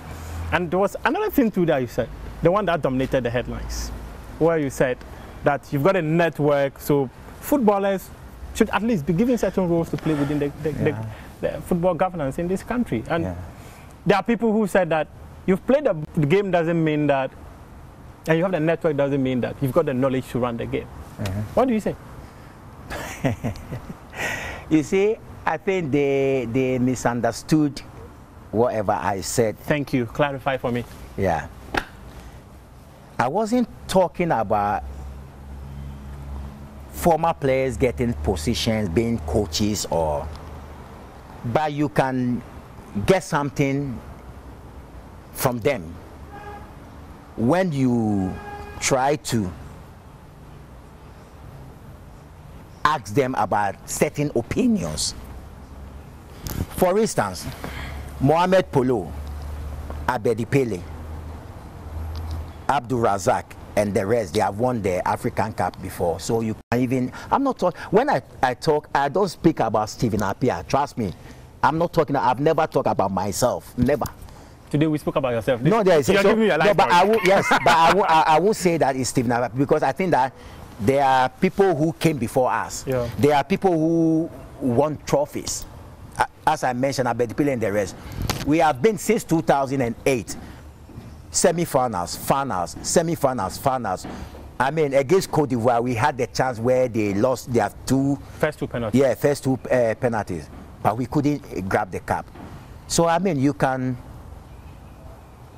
invite certain former players and ask them what did they do to win the trophy their time. You see, they will give you ideas. You can take it or not. But I think that they didn't get what I was trying to communicate. Yeah, then they took it in a different. And it exploded. Oh yeah. So I'm not saying that I was happy. I'm not saying that I was not happy, but I realized that. Let me be humble and saying that I think I have a voice. Because what I said was nothing, but look the way it happens. everybody was talking about it. There's power behind that voice. Yeah. So I think I have to use it. Use it. Okay. Now tell me. Now tell me this. Yeah. You talk about former players getting close to the national team. And in fact, if I go on the internet right now, you were made a member of the Black Stars Management Committee. When was the last time you were part of a meeting? I never showed up. Why? I never showed up because I had my own reason. Yeah, not because of anything. Not because of anything. What is the reason? Oh no, no, it's my own reason. But if you're put as part of a management committee to come and help and you didn't go to help, yeah, it's not fair to Nado. It's not fair to the FA. It's not fair to the leader of the FA. And it's not fair to Ghanaians because they want you to be part of the management of the national team. A national team you have led to qualify to the World Cup 2 times. Yeah. I know you are still pushing me to say, but I'm not. I mean, I'm not. Everybody knows that when it comes to, but who am I to say no? If I'm given an opportunity to serve, to say no, I will. But times it's like how we go about things. I will. And I think people should let me look into the camera and people. I mean, myself and Kurt, we are very, very cool. People think that there is some fracas between the two. No, we are very, very cool. I mean, we are very, very cool. But I think I'm one person who always wants things to be done in the right way. That's it. So your appointment was not done in the right way? I said I'm a type who. I mean, I like that's the question. Yeah. No, so in other words, you're suggesting your appointment was not done in the right way. Maybe I didn't get it right the way I wanted it to. So how were you supposed to be called up? So that next time when they want to call you up to the national team, they'll know that okay, this is a channel we need to go to get Stephen. Oh no, we have spoken, and then whoever knows. It's not about only Stephen. It's about. I mean, all former. Yeah, all former. Not even former. Even current players. I think people should be treated in the right way. Stephen, you are not properly treated in your appointment at the management committee. I said people. No, I said people when they are giving them appointment, they have to do it in the right way. But this clearly suggests that you were not properly treated. No, I'm just. It's a message that I'm sending out there. It's not about Stephen Appiah. I said we have to do things in the right way. Stephen. Capito. Yes. Tornado. Yes. 3 names I've called separately. What you are saying suggests that your appointment as a management committee member of the Black Stars was not properly done, so you were not properly treated. I said we have to do things in the right way. We have to do the things in the right way. Who called you up for the appointment? Oh, I think you see, I mean, you are a brother and we go way back. And you are one of the people that when I'm talking to, I have to let everything. But I think we are in a position now that things are not right when we talk about the national team. So I think certain things I have to put it aside. At the right time, maybe we can talk again and then. In your book. Yeah, no, in my book. No, you see, at times you have to weigh the situation. Oh, but the environment right now is very calm. It's not. It's extremely calm. No, it's not. Why? Is the environment hot? No, it's not. I said it's not. In the opinion of Stephen Appiah, currently stories about the Black Stars are not good. The environment is hot. I mean, I'm sitting in my house and you can see I'm sweating. It's hot. No, come on, that's a different context. That's a different context. That's a different context. But let's sign out pretty quick. I wish I could talk to someone, but I've taken a chunk of your time. Let's sign out pretty quick. World Cup 2022, one player that you were with, 2006 World Cup, in fact you captained him. Otoado took us to the World Cup, not the best of performances. And we exited in a manner that people actually think that we could have done better. From where you sit, you think we could have done better? I think yes. I think yes, because I mean the country who won the World Cup, Argentina, lost its first game against Saudi Arabia. That nobody thought that would happen. So going to that tells you that as you are going in the tournament, playing games, that's where you get your confidence. That's where you try to be in the tournament. Our side, I think. The boys did what they could, but we are talking about World Cup. That's the highest level when it comes to football. And I always say that when you go to tournaments, you don't need to play attractive football, because at the end of the day, you are fighting for only one thing: is the trophy. So it's better to play ugly football to get to the finals to win the trophy, than better to play attractive football to exit from the tournament. And I think that's what we tried to do, and we were expecting our boys to do so much, because I mean, they were playing well in their clubs. So we want to see them, what they were doing in their clubs. They should translate that to the World Cup. But I said World Cup is World Cup. I mean, you will go and meet people who are far ahead of you. And today, the football that we are all seeing is not about what we see on the pitch. The force is about the people who are on the bench, the technical staff. That's why today you will see that Chelsea, Man City, they are even more than the team itself. Oh yeah, the backroom staff. Yeah, we have people who. Italy went to the Euros. We did the Euros together. Yeah. With 37 backroom staff. So you have a particular person who is focusing on Haaland. You have a particular person who is focusing on Messi. You have a particular person who is trying to look at the goalkeeper. But I don't think that we have the... So our technical team is deficient? No, I'm not saying that, because I'm coming there. So I'm trying to say that at the end of the day, all this thing is money. Do we have the money to do that? No. So we are deficient in our technical team. But there are other people who also talk about the chop and change. So if my memory serves me right. What is that term? Chop and change.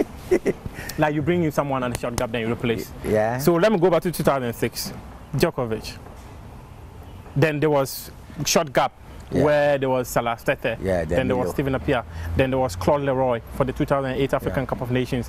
Then came Milovan Rajvac. Then came Goran Stevanovic. Then came Kwesi Appiah. Then after Kwesi Appiah, we had Avram Grant. Then we had Kwesi Appiah again. Then CK Akono. Then Milo again. Then we had Otoado. Now Chris Hughton. How many coaches have I counted? In the space of how many years? Yeah. So there hasn't been that consistency. Is that also a challenge?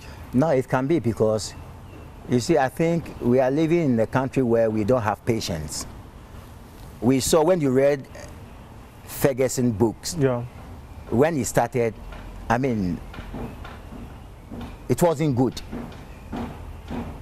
But they allow him to do his job. And we have to know one thing, that any code that you bring, it comes with a different style of play.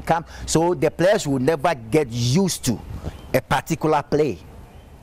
That's why maybe it looks like we are not getting like what we want to see. Our time, it was one code that we had. Yeah, we had. And look at the way we played. I can close my eyes and I know where Asamoah Gyan is or Matthew Amwa is, and I'll give him the ball. But today it looks as if we are not. I don't want to use the word confused, is too harsh. We are not getting it. So changing coaches to it distract the system of the play of the team. Is that one of the reasons why we've not won the AFCON in a long while? I don't say that that would be the only matter, but I think that it's. I don't know. What is your highest point as a footballer? Highest point. I've won some trophies. I think being in the World Cup. That's your highest point. Yes. And your lowest point? My lowest point when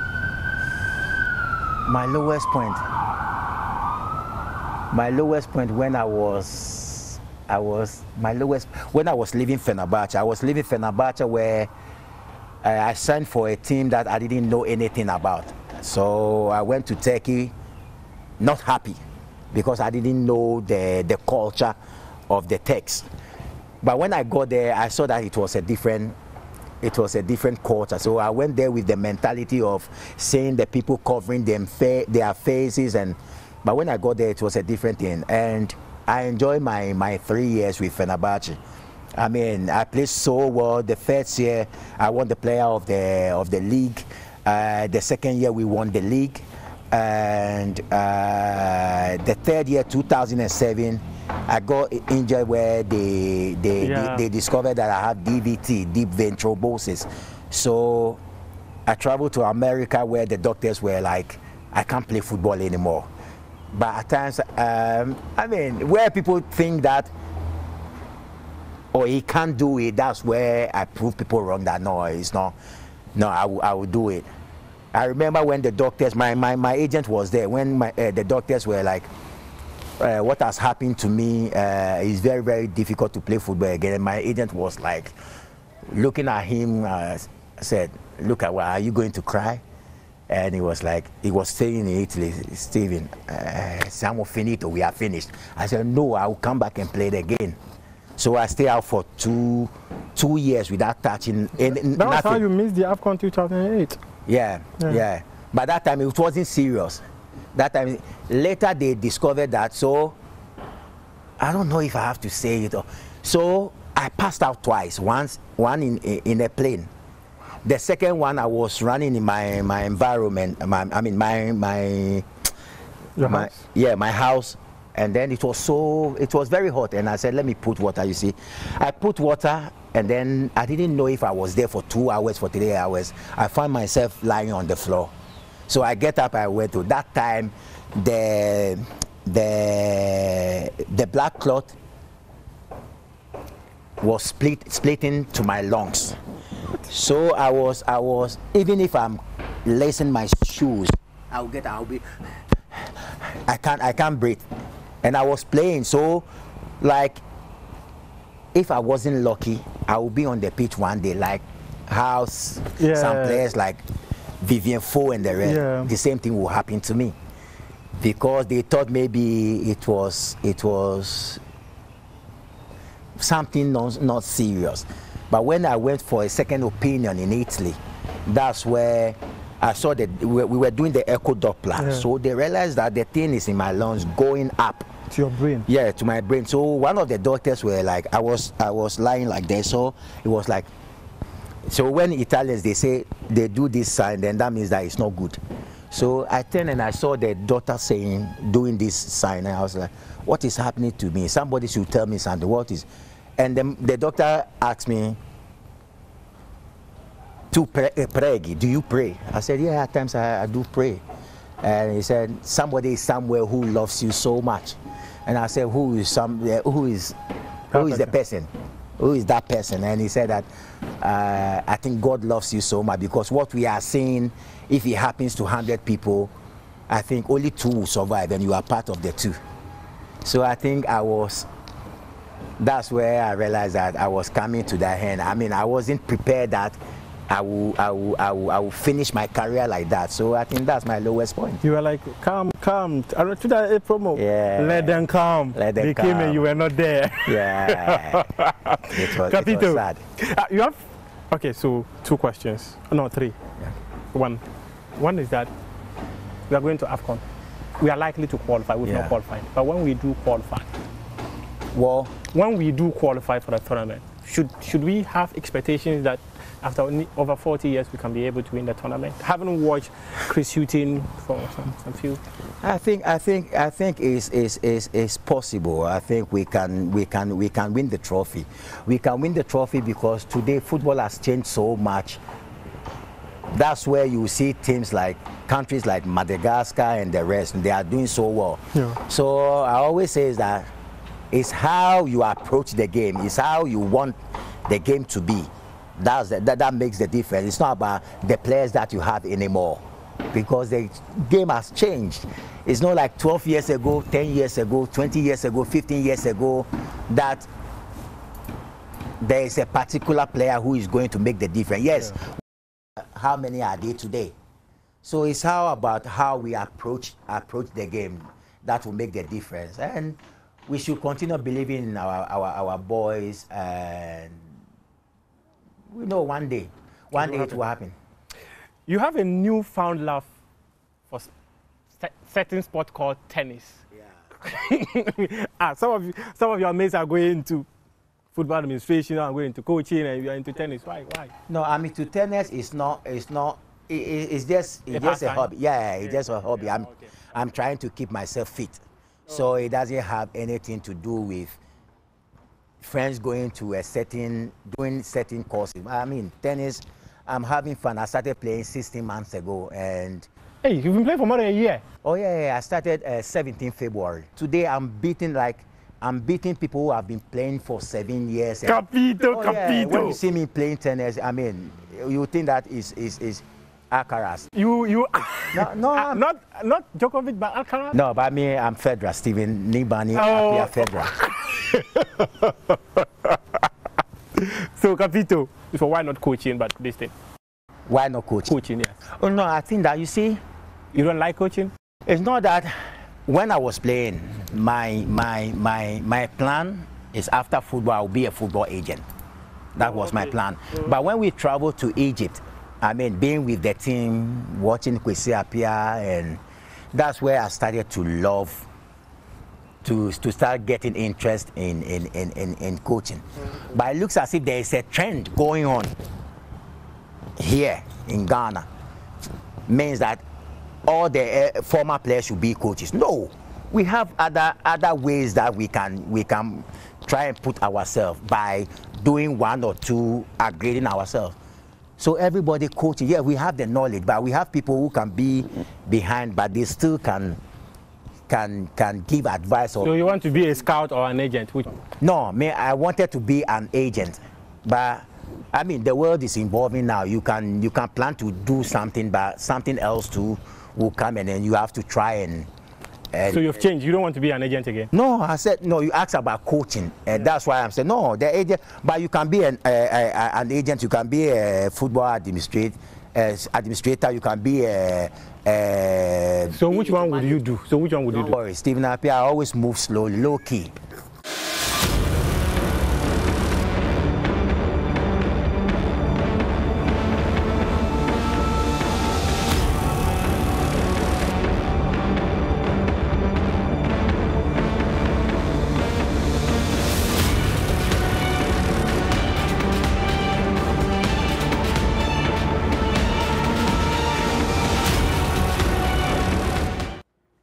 Welcome back on the AM show, and in the next few minutes, I'm going to be sharing with you my blunt thoughts for today. So much has happened, my head is in a bit of a fuzz, but I've titled today's piece, A Muzzled Democracy and the Puzzled Population. How things have fallen apart in Ghana. A muzzled democracy and a puzzled population. How things have fallen apart in Ghana. There is this quote I want to run by you on leadership. It's by Barack Obama. He says, I always believe that ultimately, if people are paying attention, then we get good government and good leadership. And when we get lazy as a democracy and civically start taking shortcuts, then it results in bad government and politics. Before I get into the thick of my slides and my thoughts for you this morning, I just want to share with you something that happened yesterday. Yesterday was Nkrumah Memorial Day, or if you like, Founders Day with an apostrophe S. But guess what? My lights went off on a day when we celebrate Nkrumah. And some people were brutalized who merely wanted to express their right as a people to demonstrate. So you think of Ghana's adherence to governance and democratic principles are buoy. Contemplate Ghana's economy today, abobo. This reminds me of William Butler Yeats' poem, The Second Coming, which has the following lines. Things fall apart. The center cannot hold. Mere anarchy is loosed upon the world. The blood-dimmed tide is loosed, and everywhere the ceremony of innocence is drowned. The best lack all conviction, while the worst are full of passionate intensity. As the Osajifo Dr. Kwame Nkrumah said, and I'll get to that actually at the end of this piece. But let me come here I have a lot of thoughts to share with you this morning on our financial situation as a country. And again, on some of the happenings that really irk my spirit. Let's start from here. The DDEP reopening, the timelines. So DDEP 1, now we're in DDEP 2. Some will even say DDEP 3 on the back of the processes involved. So the launch date, 13th September 2023, expiration 22nd September 2023. That's the forecast. Reopening settlement date, 29th September, and the eligible bonds, we know them, ESLA, Dachin bonds, and the sum we're looking at, 12.9 billion Ghana cedis. That's the sum to be restructured. Then you look at the IMF and how to deal with soaring debt. There's a template, but are we sticking to the template? That's the question. Restructuring should be deep enough. It must be implemented together with comprehensive policy packages. Now, what do they mean? We must handle the situation with care. Have we done that? Cast the net wide. Be clear and transparent. Now, even those with T-bills don't know, because if you read that memorandum, it says T-bills may be affected. Do it right the first time. This is the bottom line. This is the punchline. This is the crux of it. Do it right the first time. Here we are. Again, going back to this. And the problem, even if you look at our spending this year, vis-a-vis our revenue and everything, we're not even acting like a country that has gone to the IMF. Let's go to the next slide.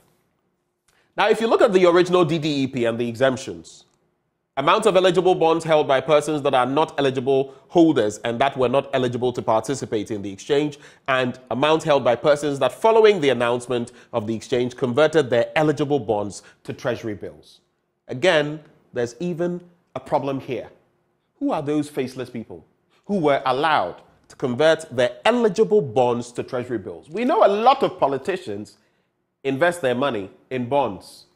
So we are all being told to tighten our belts and all of that. We are all in this together. No, we are not in this together. Some are more equal than others, like we read in Animal Farm. Sometimes it is what?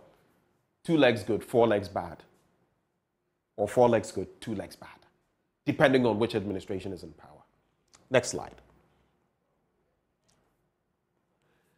But after all that is happening, and how we've been drowned in this economic situation with inflation, still, even after an 11-month low, still one of the highest you would find anywhere, with the depreciation of our currency top on the continent and everything else in between, we add insult to injury. At the Graphic Stanbic breakfast meeting recently, I was boiling, and so were some others, CEOs, business magnates, and other people in-house who shared messages with me about some of the things that were said. And here's why. This lady here, Eva Menz, Chief Director at the Ministry of Finance. This is what she had to say. When we're talking about the DDEP and the malaise, economic malaise of our economy, we do not collect enough revenue compared to our peers. Sir? There is a disconnect between GDP and what comes to the state. Now, who calls them? Me? The ordinary guy on the street? Who controls that? You are the finance ministry. Half of revenue generated goes to pay salaries. That has been an age-old malaise.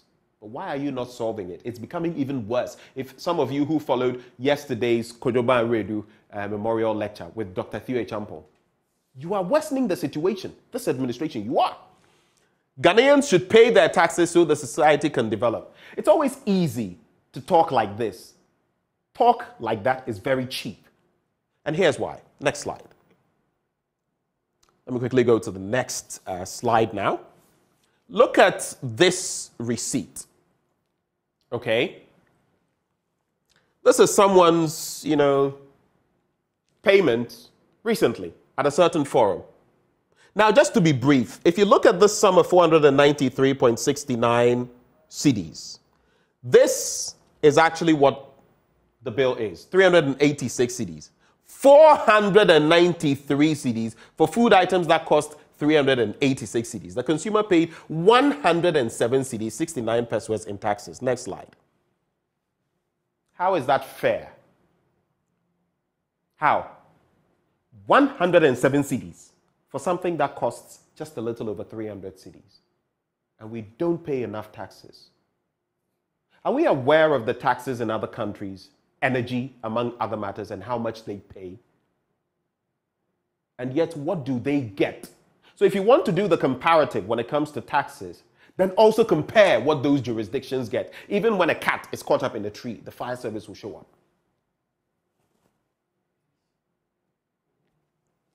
Let's go to the next slide.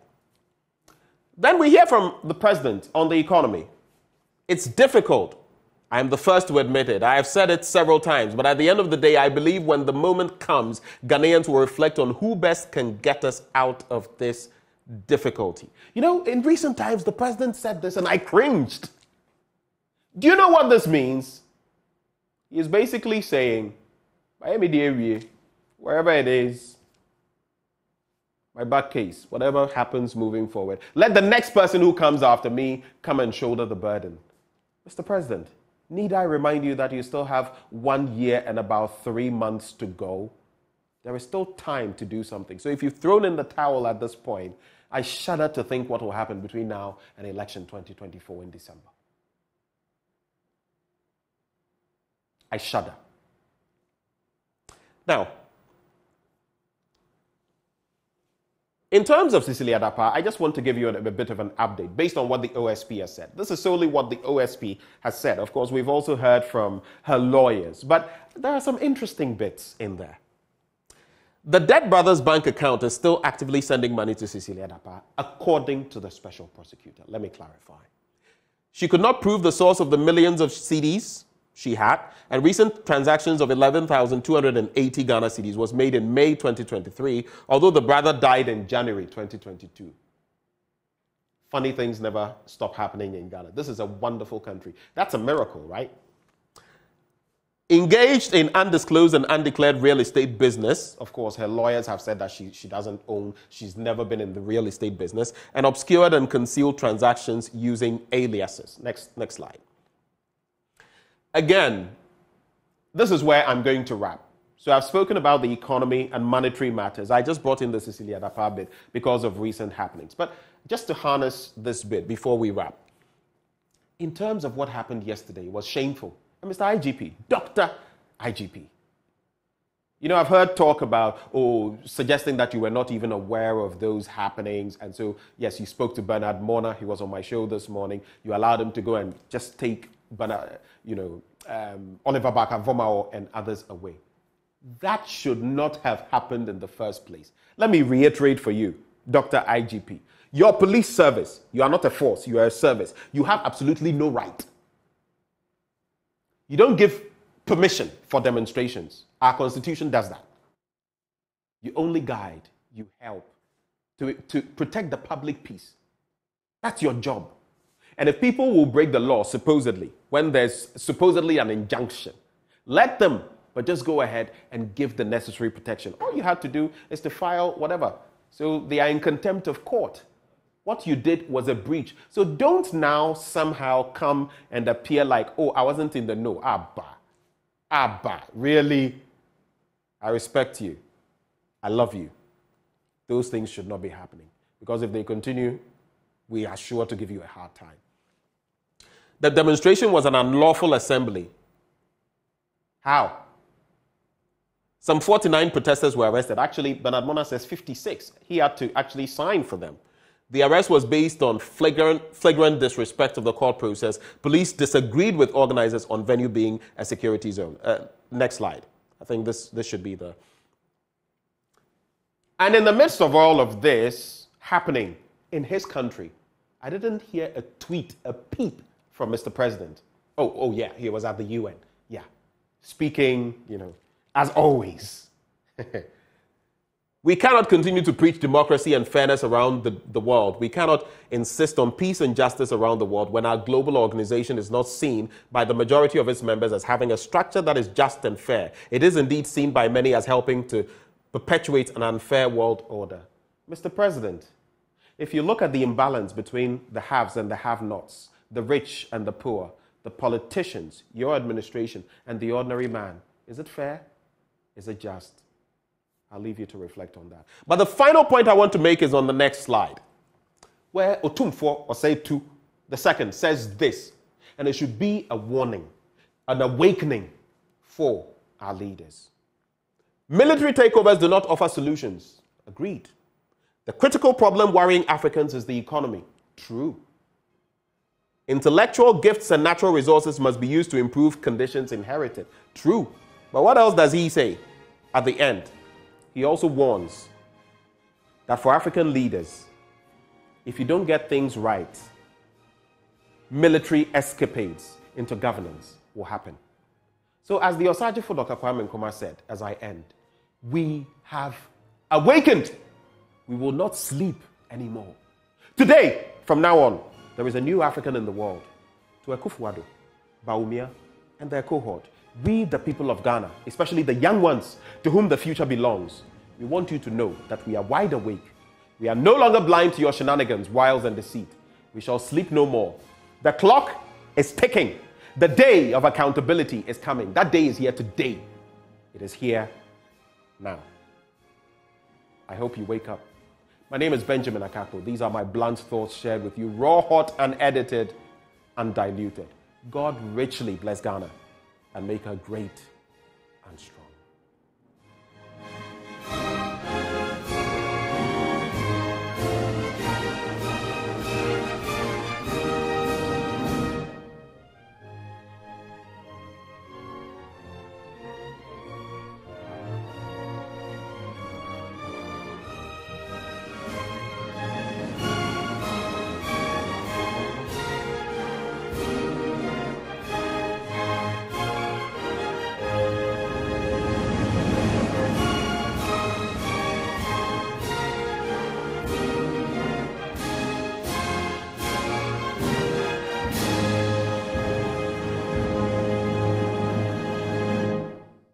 Thank you for staying with us on the AM show. After I shared my blunt thoughts, me, Manu Bokiti, and I'm gone.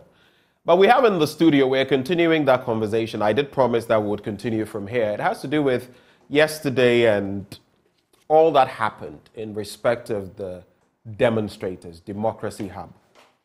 They had made it clear that they wanted to demonstrate, informed the police long ahead of time. There were some last-minute, 11th hour attempts in court, basically, to get them not to embark on the demonstration. This morning, we have lawyers, academics in the studio who are going to be walking us through what precisely the 1992 Constitution says, whether the police service, it used to be a force, service, determines who goes on demonstration and who does not, whether the application for an injunction necessarily means that people are already injuncted even before the conclusion of the court processes. We see the EC. They were served. They are still going ahead with their situation. So what are the dynamics? This morning, we host our guests, especially on that beat. We have a lawyer, Kweku Paintsil.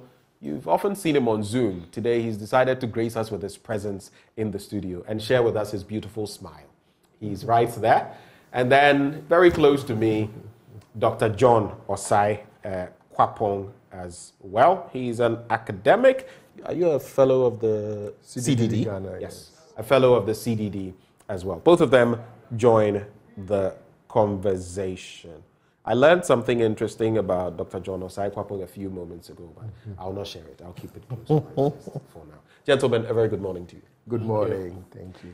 I'll start with the bare bones of this conversation. People said they wanted to demonstrate.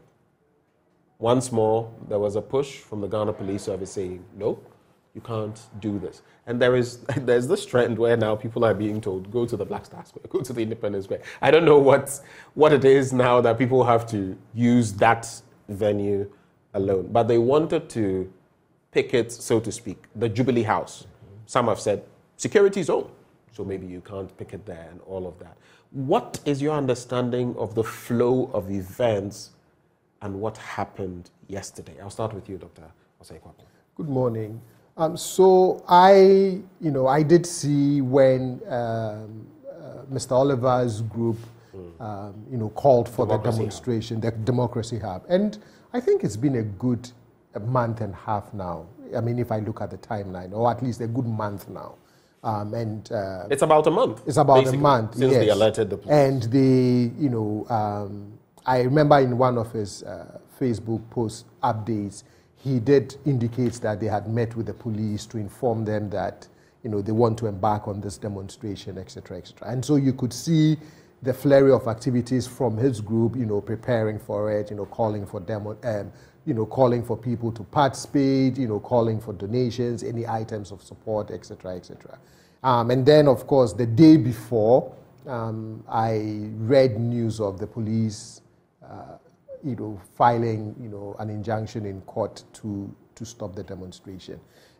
The thing that I have not been very clear about is, you know, what the legal provision is, right? So constitutionally, citizens have the right to, you know, free assembly. They have the right, you know, to engage in some of these activities in protest of whatever conditions that they believe they need to protest. I also know that the law says they must inform the police. True. Some way, somehow, it appears that the informing of the police has become something else. Has turned into seeking permission from the police. And I don't know, and maybe Mr. Paintsil will be able to help us with that, but I don't know how that has sort of, in the implementation administratively of that legal provision, it seems to have turned into you need permission. And if that permission is not granted, then you cannot, you know, proceed on said demonstration. I'm also not sure where the courts stand on that provision. So again, some education will be very helpful. But, you know, from a governance, you know, democracy point of view, I think the subsequent events in terms of what happened yesterday leaves a sour taste in the mouths of a lot of people, right? To think that you live, you know, in a democratic dispensation where you want to, you know, get together with other citizens to air grievances, and this is what you are met with in that attempt to do that. Yes, I can also understand that Jubilee House is a security zone, but you can work with the demonstrators to come up with, you know, certain parameters. Maybe you cannot get too close to the gate. Maybe this, you know, maybe 10, or you define some spaces around that security zone that can be acceptable for the, you know, the demonstrators to stand and, you know, share their messages and all of that. And I think when you meet ordinary citizens with such high-handedness, when they are just simply trying to express some of their constitutionally guaranteed rights and freedoms, it doesn't augur well. It doesn't speak well of, you know, the democracy that we all want to strengthen, consolidate, you know, and build.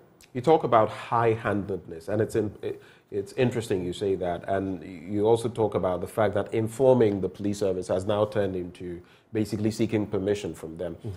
Chapter 3 deals with citizenship of our Constitution, and I think Chapter 5 it is that deals with rights, human rights, among others. You would read there some of the provisions, you know, including the protection of the right to life, personal property or personal liberty, slavery, forced labor, protection of privacy of home, and other things. But then when you get to Article 21(1)(d), it says, all persons shall have the right to freedom of assembly, including freedom to take part in processions and demonstrations. You are the lawyer, Mr. Paintsil. What else does the law categorically state on this vexed issue that we are discussing here this morning? Thank you very much. That freedom to go on demonstration crystallizes in the Public Order Act of 1994. Right. And that act defines clearly what rights citizens have, what responsibilities the police have in any situation where citizens want to exercise that right to demonstrate. And it starts with, because you raised the issue, it starts with a notice that ought to be given to the police to advise the police about the holding, the law calls a special event, And the special event goes outside demonstrations. It even includes adoring chiefs and so forth and so on. So when you give the notice to the police to go on a special event, you indicate the date, the time, the route you want to use, the time you want to start, the time you want to end, and so forth and so on. True. It must be contained in the notice. And when that notice is delivered to the police, the law requires that upon receipt of that notice, if the police have got any reason to believe that the holding of that special event may conflict with some other rights of citizens, or there's reasonable cause to believe that it will affect public safety, public order, Indeed. whatever, then the police have a duty to write back to the organizer of demonstrators to inform them of the reason why they have for not approving that request. And those reasons must be in conformity with the public order act, and it must be reasonable per the law in that sense. Because just as rights and responsibilities, rights, you have your rights up to, they say rights end at your nose, where the other person's right also begins. So your freedom ends at where someone's nose begins. Exactly. Yes, that's where your freedom is. So, and then the police then have to advise whether the event must be postponed to another day, or the route or the venue must be changed. Now the law continues that upon receipt of that police notice, within 48 hours, the organizers are obliged, it's mandatory, to inform the police of their compliance with the police notice. In other words, the police request. But if within 48 hours, the police have not received any such notice of compliance from the organizers, then the law says that the police may then, it's permissive, may then apply to a court for an order, not of injunction, but to prohibit. That's the language the law uses. It doesn't say shall, it says may. No, may. Because it's important in legal language. I'm very careful in the use of language on a sensitive issue like this one. And so even where this injunction business arose, I don't know where it begins and where it ends, the law says prohibit. Apply to the court for an order to prohibit the holding of that event. But does an injunction not serve the same purpose? A prohibition is a different thing. Even though an injunction may serve in law, we use different words for different words have acquired specific. So give us the clear delineation of prohibition per the law. Prohibition means that you mustn't do it at all. Okay. At all. That's what the law says that the police must do.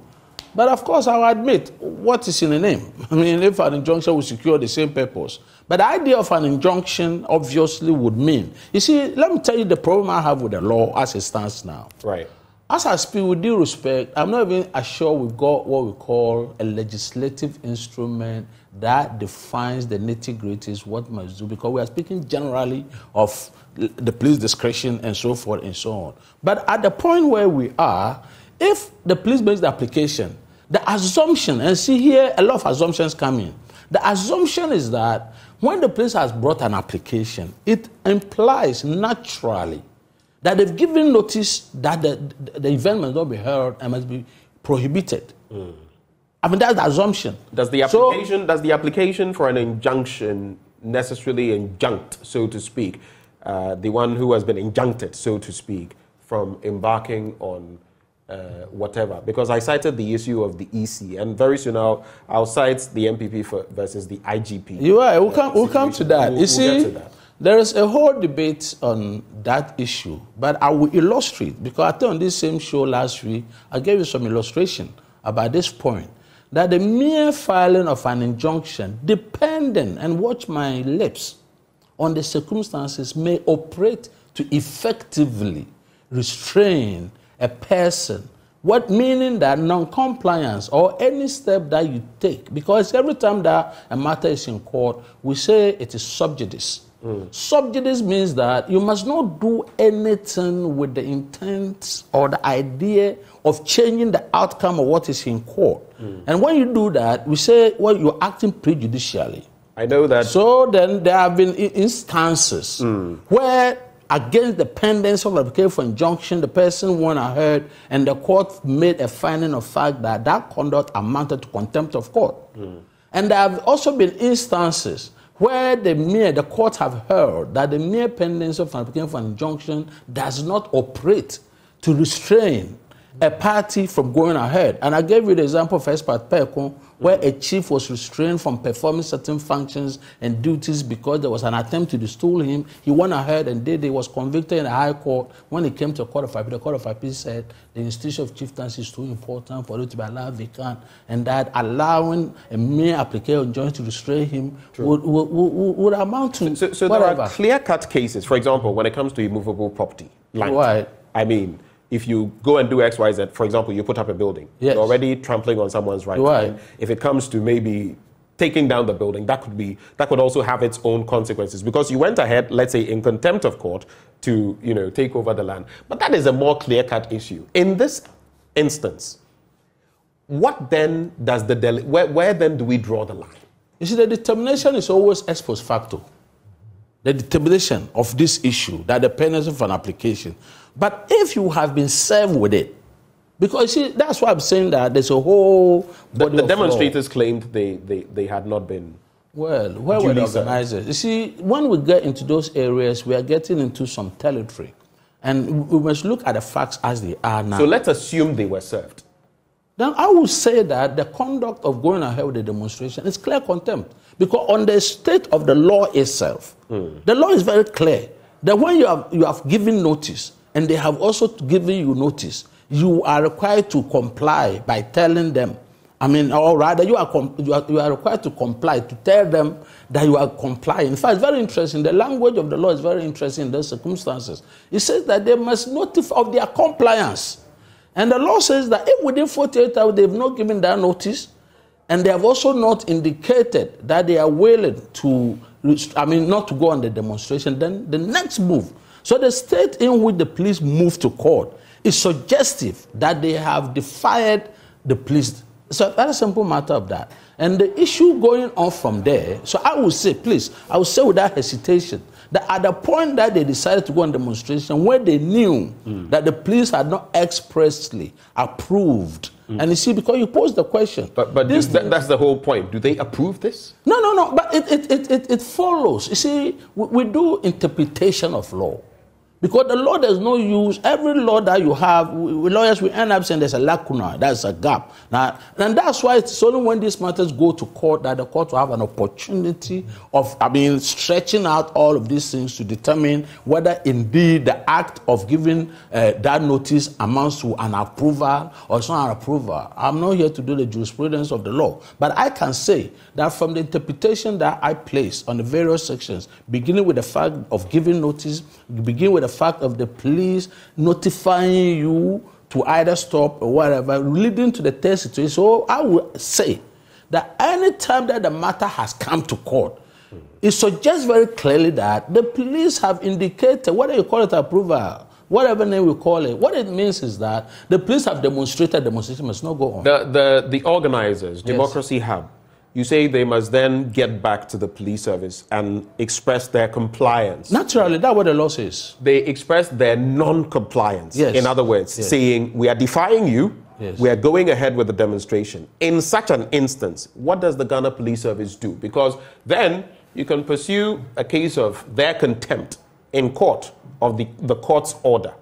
Barring that, if you are not going to give them protection, which the Constitution mandates, if they are going on a lawful demonstration, you would give them. What then should the police do? Should they do what they did yesterday, barricade the area, arrest people, rough them up, throw them into cells? Is that the procedure to follow? The police duty responsibility goes outside, is far more broader than demonstrations. Even in the law says even when approval has been given and they present demonstration, the police have a duty to ensure that the protesters, or not protesters, the demonstrators are properly guided, including blocking, roads, including, ensuring that they don't go on a rampage and so forth and so on. True, but that is not what happened yesterday. No, the point I'm making is that the law, gives the police that power, whether you have permission or not. So it's not even about permission. It's about any ordinary cause. You see, when a person has given a clear intention of pursuing a particular cause and you have refused the person, It does not stop the police in the general, because the police in the ordinary event or in the ordinary course of events, they are entitled to ensure peace and so forth and so on. And therefore, even if we take it outside the law, I'm talking about the Public Order Act, the duties of the police do not cease at all in those circumstances. And they had a duty. How they do it is another matter. Whether the force that they apply in any particular circumstance is justified by what they saw is another matter. Because you see, I have been a product of demonstrations. I have led demonstrations. I know what demonstration is. It's the mechanical law of demonstrations. Is that once you decide that you want to go on demonstration, whatever happens, you want to go. And it's not even about police permit. We do it all the time. We did it. I was a student leader, and I know exactly what happened at the time. I mean, they were what was the reaction? The natural consequences that they beat you to the pulp. And they do it. So nobody goes on demonstration without knowing that this is, I'm sorry, but you see, there's a certain mentality of the police that I want to talk about here.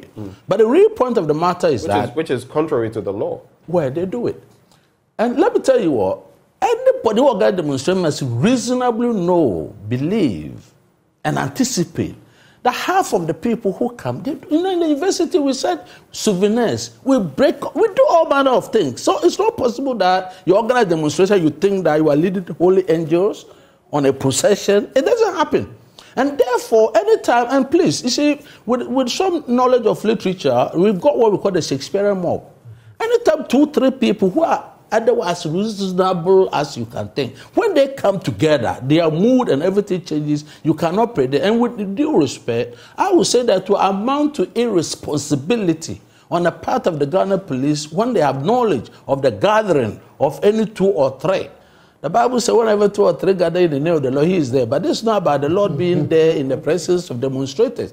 And therefore, to amount to irresponsibility, in my view, we the police were just to stand by. That's not a commentary on what indeed amounts to controlling a crowd. Because when they go outside the law takes its course. But let me show you why we are having a problem in this country. These things happen all the time. You remember Honorable Sosu last year? They say led a demonstration. Nothing happened. There was so much hue and cry. You remember Kumiprek way back? People died. Nothing happened. All the hue and cry. Elsewhere, go to, what do you call it? Is it Brazil? They've started a prosecution of people who went on demonstration, destroy all kind of things. The American version has virtually for destroying you know what I'm saying? Public property. So it's not even about the police. It's about civilians, about everybody. And indeed, the law makes allowance for organizers of demonstrators where at the end of it, the destruction of public property, they never bring anybody to court. Nobody wants to sue the police. The police doesn't want to whatever. So we have this one. Listen to me. It's going to be a perpetual thing. Unless a day comes, because everything, you know why, it's been placed within the context of politics. In Ghana, everything has been politicized. I will get to that. It's a major point I want us to look at. In fact, I want us to look at it in respect of the weaponization of the police service through politics. But before we get there, how do you respond? I'll quickly cite the case shortly of the MPP versus the IGP when some articles of this, the Constitution, Article 21(1)(d) that I cited, also came to bear face-to-face with the Public Order Act and what it says, and what the court said on the back of that. But on the face of what he's saying, what is your reaction? So as I listen to the explanations, you start getting the impression that there are quite a number of parts that needs to be brought into some kind of harmony, right? To ensure that you create the environment where citizens can still go on demonstrations and protest, but the police can also do their work. Because after all, the police also, even when quote unquote they approve, have to still accompany these demonstrators. They have to offer them protection. They have to make sure that they don't get out of hand. That's the whole idea of public order, right? That even as you protest, you still must, keep the public safe. The fact that you have a right to demonstrate doesn't also mean that you have to put other people's lives or property, into jeopardy, or you have to make them feel threatened. I'm also then wondering if, and I'm not a big fan of running to the courts every time. I often say this, particularly around issues dealing with the Electoral Commission. I think there are things that within the, the purview of the law, you can resolve some of these things administratively, so long as you are not breaking the law in coming up with certain administrative decisions and practices. But now I'm wondering if, to get that harmonization and that clarity, we may have to go back to the courts and probably the Supreme Court to get some clarification on what this all means, informing, responding, compliance, not compliance, injunction, things like that. Do we have to get some final authority to say, this is what it all means, and this is what the law is trying to say?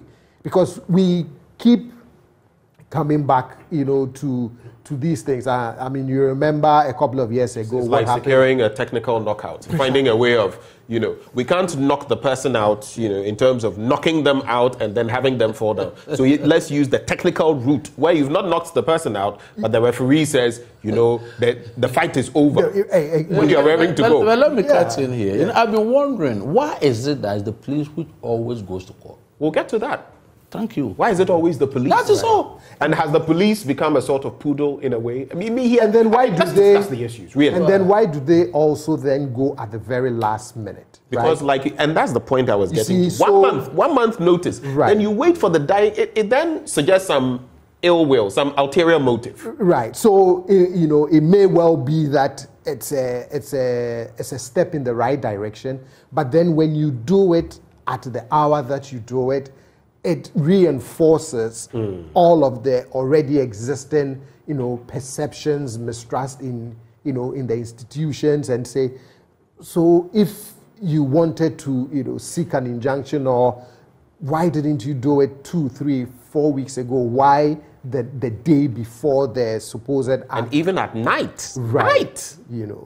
So it's, but at some point we need to bring all of these into harmony, because I don't think that there would ever be a time where citizens would not have, the inclination to go on demonstration. Go on demonstration. It could even be a one-person demonstration. Yes, it could be, but we need some clarity. Your if the parties can't reconcile some of these. Your colleague, doctor, the one on the health end of the scene. Yeah. Dr. Kweku Paintsil. He was talking about the fact that some of these politicians, they forget, because they do their routine checks abroad. They forget when there's an emergency, and we've seen what has happened to politicians in our country. When emergencies happened and the health system they've been running away from had to bite them. I relate that to this environment. Today you may be in power. The next day you are not in power. You remember Gabi Otredako and the slap let my vote count. Yes, he would talk about that. What is happening now that supposedly his fraternity is in power. So as you do it today, you should remember that when it comes and it bites you, our politicians should know that. But I want to come to you with this, and I'll later go into the law because it's what the law says with Kweku Paintsil. I've cited Article 1D of the 1992 Constitution. I'll reiterate. It says, a person shall have the right to freedom of assembly, including freedom to take part in processions and demonstrations. But you look at the case of the MPP versus the IGP. The Supreme Court was then invited to interpret this article in respect of sections 7, 8, 12, and 13 of the Public Order Act 1972, as cited by Kweku Paintsil, NRCD 78. Section 7 of the Public Order Act gave the Minister for the Interior the power to prohibit the holding of public meetings or processions for a specified time in an area. Section 8 provided that the holding of all public processions and meetings and the public celebration of any traditional custom had to be subject to the obtention of prior police permission. Note, because things have changed. Then 12C went on to give a superior police officer the power to stop or disperse such a procession. The point is, we've gone past that. The Supreme Court unanimously decided that these provisions of the Public Order Act were in conflict with the Constitution, 21D. Owing to that fact, any such restriction on the right to freedom of assembly would make it meaningless and a sham. Simply put, in simple terms, the sections of the Public Order Act no longer exist in the statutes of Ghana. This means individuals or groups only need to notify the police of their intention to protest some 5 days to the protest. They did 1 month. Last minute, snuck this injunction through. Hey, you can't go. And the people said, lie, not this time. And it's like a broken record. This tape has been played over and again. It's almost become a modus operandi of the Ghana Police Service. And it's becoming problematic. Yeah. So how do you react to this? And the other thing too is what guides the police decision of when to approve or not to approve a particular demonstration, right? Because we've seen other demonstrations where the groups or the individuals have met with the police and they've worked out the route and all of that. So how does the police service determine which demonstration is quote-unquote acceptable and which one is not acceptable? But if you look at what you just read, it just seems that what the court was saying is, at the end of the day, what really matters is that basic, fundamental, constitutional right of the citizens. And you cannot let the administrative law get in the way, right? And that if you had to choose between the police stopping you from going on a demonstration versus the citizen enjoying that right, we would rather err on the side of the citizen enjoying that right. And it makes sense too, because, for example, what you read, where it talks about how the Minister of Interior, can prohibit, can stop, etc., etc. Which has Think been about taken it. out anyway. Exactly, which is a good thing that has been taken out. But imagine, you can see why the court would find that problematic. The minister is a political appointee. If someone wants to protest his or her government and they don't want that public dissatisfaction displayed, you can see how they would exercise that right. So it's a good thing that the court declared that unconstitutional. But again, it brings me back to my earlier point, which is, with all of these moving parts, do we need another court decision that helps us to bring it all into harmony going forward, so we don't end up here again between the police did not approve, there was an injunction, you still went ahead, etc. I'm even very cautious. That word approve, I think we should, because they don't approve. Yes, and that's why I keep asking. They don't have any such power. How did it become? My understanding of the provision of the Constitution is concerned. But let me come to you, Kweku Paintsil. On the back of what I just read. Yes. MPP versus IGP. And it's interesting because the MPP is in power today. And the MPP had to embark on this back then. You're right. Do you get it? So sometimes this is where the political coloration sometimes comes in. I'm reading this. You can check it out on Joy News on Facebook. Lawyer Kofi Bento also says, Jubilee House is not out of bounds. It may be a security zone, but it is not out of bounds. I've seen people at the White House, within a certain perimeter, protesting. And they're allowed to do so. Why not here? What is happening? Your take. So on this, what I cited from the NRCD 68, and this as well. The discretion given to the police is that if they make a determination, if you are talking about Kofi Bento having said that it is not, is that a judicial pronouncement? At best, it is view of the matter. What portion of Ghana constitutes a security zone is for somebody to make a determination. If somebody goes to court, but it does not even say, I agree with you, it doesn't even mean that if it's a security zone, you may not hold a demonstration. But the real point of the matter is that discretion, which is a very wide one, has been given to the police to make a determination at every point in time. And this ties in with my claim that if at any point in time there's nothing in law that prevents a holder of a demonstration from accessing the court and asking for declarations to a particular effect. So, for instance, at the time that the police had refused, and please, I may have no option but to use that expression, because if the law says that when you have applied, given the notice, because the law says notice, and the police are not happy with your notice or somehow disagree with you, then they write to you contrary to what you are requiring, either to ask you to stop to go on a demonstration, and then you are obliged within 48 hours of receipt of that notice to tell them that you wish to comply. I mean, it's very interesting the way the law has been worded. I also found that rather curious. Yes, I mean, the way it has been worded. And it's so at that point, when you disagree also with the police, then there's an issue for determination. And at that point of the issue only the court must determine. In other words, it is my view that it's about time that anybody want to organize a demonstration and the police have determined that this route is not a proper route or this time is not a proper time, to ask the court to override that police determination. Because the power of striking out orders, decisions of all is given to the High Court by what we call certiorari. And the court then will have an opportunity to make it. You see, because those things are not happening, we're going to have this perpetual debate as to whether Flagstaff House, and even if it is, of course, why not? So therefore, when these things are streamlined, a day is going to come that, maybe you don't, once we all agree that, of course, this person is good, but you can still hold demonstrations. But please, let's come back because of the political calibration. What is a demonstration?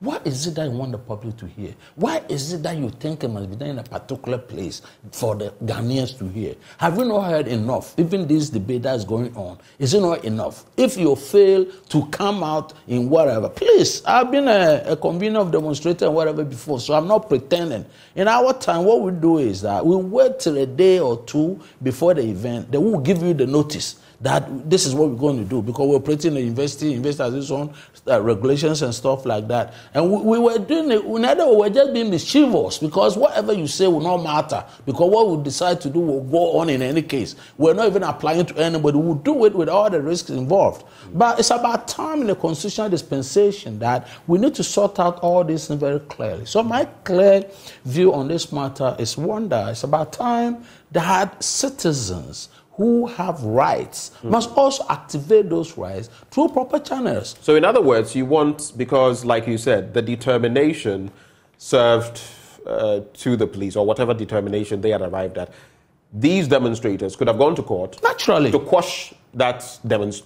To contend, of course, including and of course, go ahead with the demonstration, bearing in mind what consequences there could be on the back of the injunction. Because as of, if you read the police statement, for example, on the arrest of the 49, it says the police today, that is yesterday, have arrested 49 suspects in connection with an unlawful assembly and violation, that is what they say, of the Public Order Act. Was that it? It says the 49 suspects who are currently in custody assisting in the investigation were arrested within the vicinity of the Jubilee House and the 37 Military Hospital area. Again, like Kofi Bento said, the fact that is the presidency doesn't make it immune, his thinking. But this is the crucial point. This was as a result of the flagrant disregard of the court process served on the organizers of the Democracy Hub, which seeks to prohibit them from embarking on a planned demonstration within the vicinity of the Jubilee House. Wait. Enforcing this application, we don't even know whether the police service will win or lose the application. We don't know whether they will win or lose. Yet they are enforcing something that they could eventually lose. And what would be the consequence? Dr. Kwapon, you were saying. What then is the consequence on the civilian and his right to demonstrate? So were we erring on the side of caution here? Were we erring on the side of the citizens rather than the police service? Those are the questions to be asked, because you can't enforce, court orders that are mere applications. It's an application. No. Please, let's distinguish that. Was it like the court order? No, let me make a distinction. If they said an order, it means an order. An application is never an order. Let's be careful about that one. And please, I will explain. They had applied. I will explain. Typically, what really happens is that whenever an application for judgment can be made in two stages. The first part, what we call ex parte. Ex parte means a hearing without notice to the other party. True. So what then you do is that you go there and the judge, between you and the judge, you show him good reasons why, if you have to put it on notice, it's going to be to whatever amount of mischief and stuff like that. So the judge gives you an order, what we call an interim order. And normally the rule requires that an interim order must not last for 10 days. Must not last for more than 10 days. And once the order has been issued, it is served on the other party, and the other part, then you repeat the application on notice. So it is only when it comes on notice that the court will then determine the case on its merits. In other words, the interim order is obtained on the basis of an affidavit or of your own, who the judge didn't hear the other part. So please, let's not mix. You see, I've not got all the facts, but then if the police talks about an order, I like to believe that they obtain an order of some sort. I do not, maybe I have to read the document again because Well, I'm merely stating that. But what we know is that there had been an application. And an application is where it is. So let's stick to that. If it were an application, is that tantamount to no, let me tell you something. Let me tell you something. The power to I've gone through this argument 25,000 times, and please listen very carefully. If you have a spouse, because we go outside to make this, do you have a spouse who's running out of the jurisdiction with your child, and you apply to the court, and with knowledge of the order, not the order, of the application, and before it is heard, he runs out of the jurisdiction with your child. You know, the problem that we have is that in other jurisdictions, where you come from, a judge can be waking up in the middle of the night to make an order. You know, in Ghana here, we lack all of these things. Even when the judges go on vacation in the high court, that's a whole lot of this, which I don't even want to delve into. But it will be a very dangerous thing for us in this country to begin to think and believe that every time that an application for injunction has been filed and it has not been heard and determined, people can defy it can never be the state of the law in this country. So it then also means it's tantamount to the fact that what the EC is also doing is wrong. Is that what you're saying? Naturally. So what the Electoral Commission is doing is also wrong. Naturally. Hey, what's your take on that, Dr.? So then it just looks like if I want to organize a demonstration or if a group wants to organize a demonstration, they can't even fix a date. They can't say, look, on such and such a date. It becomes really tricky to plan a demonstration. Right. It just seems like you have to clear all of these administrative and legal hurdles to the point where you can only say, at some point, we will have a demonstration. No, you probably can't because the night before, the police could. So I'm sure it's only in the morning when you wake up and you've not been served with any court process, and then you are actually on the street, then you say, okay, we can. I mean, how can you do that? And I also believe that you don't want it to be burdensome for citizens to enjoy their constitutional rights, right? That the institutions that safeguard our democracy have to find ways to ensure that they keep reducing the burdens on citizens in trying to express and enjoy any of these rights. Like you said, in the middle of the night in other jurisdictions, you can wake a judge up, right? So let's say the police went to the court with this application for an injunction. Could it have been possible that even if it was midnight, some judge could be woken up to give some temporary order to say, hey, demonstrators, I have this thing from the police. Can we wait maybe 24 hours whilst I make a preliminary? Or they can say, the judge can also say, look, I've looked at the facts. I don't think anything untoward is going to happen. Just let them go ahead. Or vice versa, the determination. So the demonstrators could have also had access on the back of what the police had said. And we think this and that and that. And the judge could make a determination that I'm in agreement with you. Go ahead. That is so. Even after, post the fact of the police. But again, it also goes back to one of the things that I also regularly worry about. In as much as I've said, let's go to the courts to get harmonization on this, I also don't like the running to courts every time. You mentioned, for example, the police has to approve the routes, and if you, the organizers of the demonstration, you don't like those routes, you can go to the court to. I'm thinking, so something as basic as, do I start from Obra Sport around Circle, or do I go to the Independence Square? Why can't we just resolve this as we are planning this administratively with, let's say, the police, right? That such minute details, do we have to go back to, to the court? Because again, for me, it's the burden, right? You want to make sure that citizens trying to enjoy their constitutional rights do not create a lot of burdens on them. I mean, it comes as no surprise that if you look at Afrobarometer on our civic habits, very few citizens do indicate that they join others to raise an issue or they would go on a demonstration. And now it's starting to make sense, right? That if you have to go through all of this hassle, why would you even want to enjoy this very important constitutional right? It's becoming, very unsafe, very. You would have to think twice, thrice, 4 times, 5 times before you embark on a demonstration. Yesterday, some celebrities spoke to the issues, and some people said, you two, go on the streets, go there and demonstrate, you would realize that some of them may not be. Some of us, look, I get a lot of flack for some of the things I say, but I feel in all good conscience that this is the truth, like I shared in my blunt thoughts today, and I say it. Not everyone will say it, and not everyone, by extension, would feel like going on the street because they feel I could be. We've seen demonstrations where I saw this gentleman the last time, his eye was nearly gouged out. Those who went to the Obra spot. Someone may feel, why should I endanger? But these are people who ordinarily, in fact, if you look at the last statement from the police, it was basically saying, you go there, we'll deal with you. That should not be the case. But do you feel that part of the problem, and we're winding on the conversation, is the fact that a politician, the head of the executive, appoints the IGP? Is that part of the problem? I'll start with you again, briefly. I want very brief thoughts on this. Is that part of where the problem starts?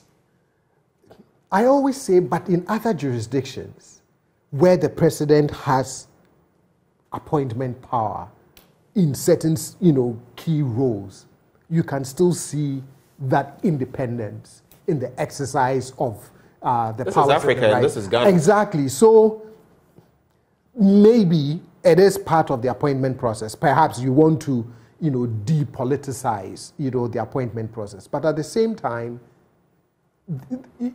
are we always then going to be this, stuck in this mode of, because person X appoints this person, they cannot act independently or do that, quote unquote, which is But especially when it comes to demonstrations, it's almost been like a broken record. It's been the tail of the tape. If you try demonstrating this and that, there's always, the opposition will always have a problem with the Ghana Police Service when it comes to this. So have we then weaponized the police, especially in this regard? And that's the same question I'll pose to you. Do you feel we have weaponized the police? Not so much weaponized as in, why does, for me the question is, the question though is, why does the police tend to respond this way to demonstrations, right? Is it that we live in a governance culture where we frown upon these things? Then why does our constitution say what it does? So that I don't have a good answer to that. Let me come to you, Kweku Paintsil. Yes. You know what? Have we weaponized the police service? Especially, I'm narrowing it down to this kind of endeavor when it comes to expressing public sentiments. I myself got a lot of problems with the police. It has not even to do with the appointment, but it's a culture of violence. They would have better stayed as police force.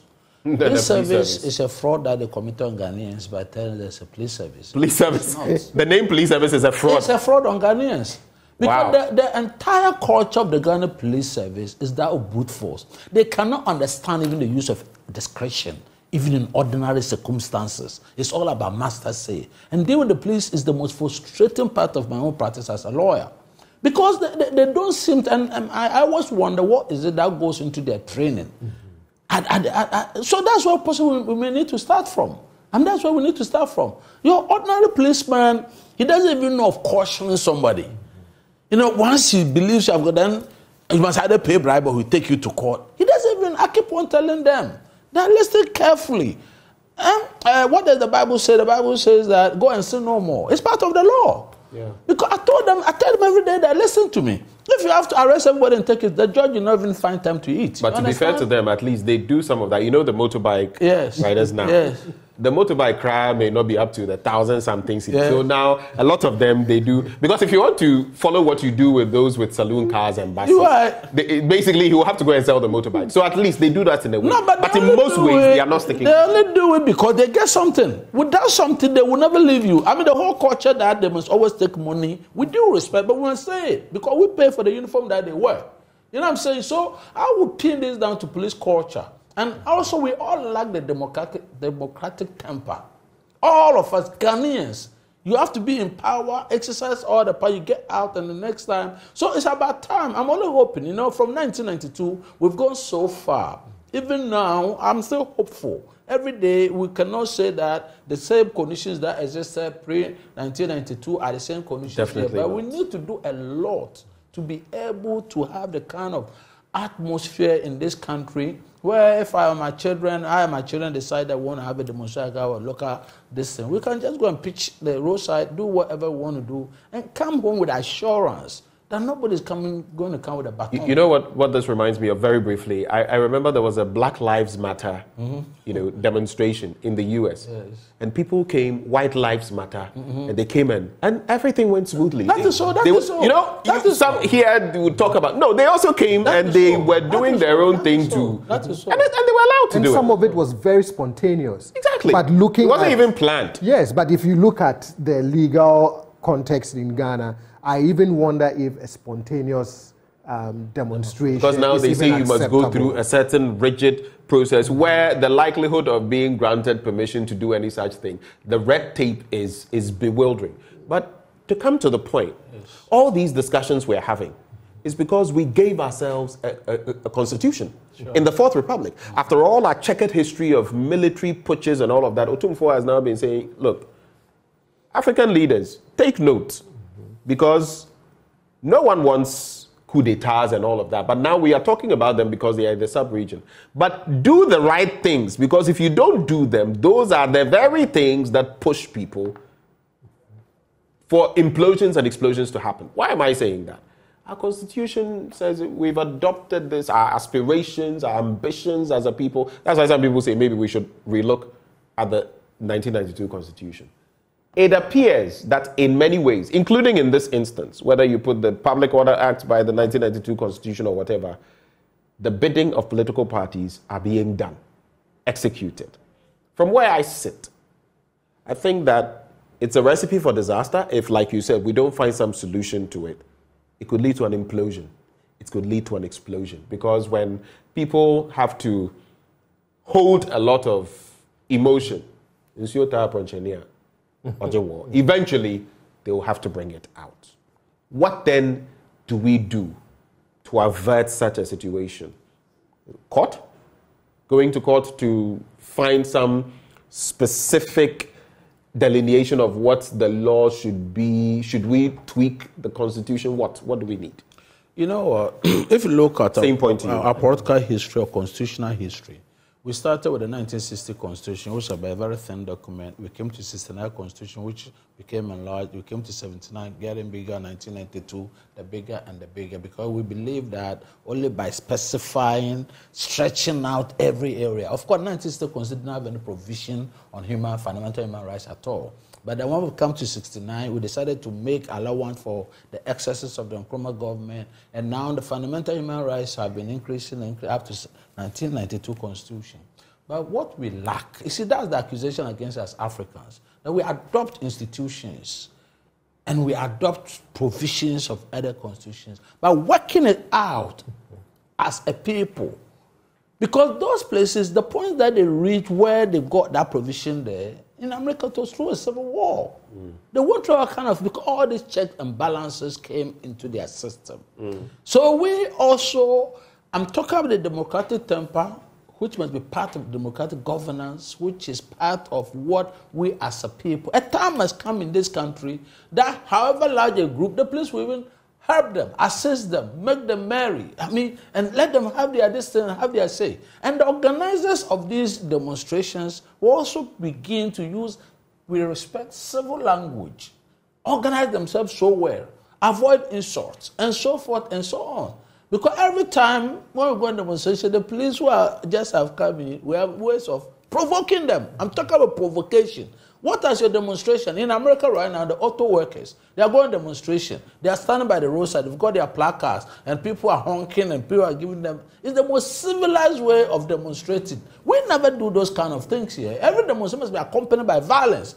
Every demonstration must be accompanied by insult. I'm not a gun, but even this thing that they've adopted for holding demonstrations is provocative. Because like thieves who are occupying this thing, when you begin to call the governors, the people in charge, as thieves, and you are using that, then they must anticipate. So this is how we go about it. So it's about time that we all must, I want to use the right word. It's like we detonate or whatever. We must do it gradually, slowly, and come to a point. Because this is the only country we all have, whether we like it or not. If Akufo-Addo goes and Mahama comes, country broke, country not broke. We're all there inside. It is going on, and it's about time that we call the politicians also to order. Thank you. Your thoughts? So let me borrow your term, the democratic temperament, because I think that is something that we can use as a really good point of reflection. But I would put more of the responsibility on our institutions, the institutions that make democracy work, and those who run these institutions, you know, the police, the courts, the electoral commission, you know, the parliamentarians, etc., etc. I think it is more incumbent upon them to develop that democratic temperament that places the citizens above whatever discomfort. I don't see that happening naturally. Good point. I don't see it happening. Yeah. I mean, we can talk about it, but let's face the facts. I don't see it happening naturally. So we may either have to forcefully take it or go to court to seek some sort of determination on this. It's not going to happen. We've been how many years in the Fourth Republic? It's not going to happen. But I think a day will come where, or at least there are enough examples from around that it should serve as some guide for us to be able to develop that democratic temperament. I really like that, that phrase. Yes. We have just about 1 minute. I want you to do this. I don't want to end the conversation without doing this. Yesterday was Nkrumah Memorial Day or Founders Day, whatever you choose to. I think of it as Founders Day with an apostrophe S. My lights went off yesterday, unceremoniously. I had an event. I had to wait, play the waiting game. Finally, it came on and I ironed and went. And then we saw also what happened with the demonstrators. When you look at Ghana today and think of the dream of Nkrumah, where do you think we stand? Start with you, end with you, we're gone. We still have work to do. We're a long way from home. That's the way I also put it. Yes, because the dreams and aspirations and expectations of Nkrumah outlined in his policies and even the books that he wrote and wherever. It's now that Africa is waking up to those fundamental issues that Nkrumah raised way back in the 60s.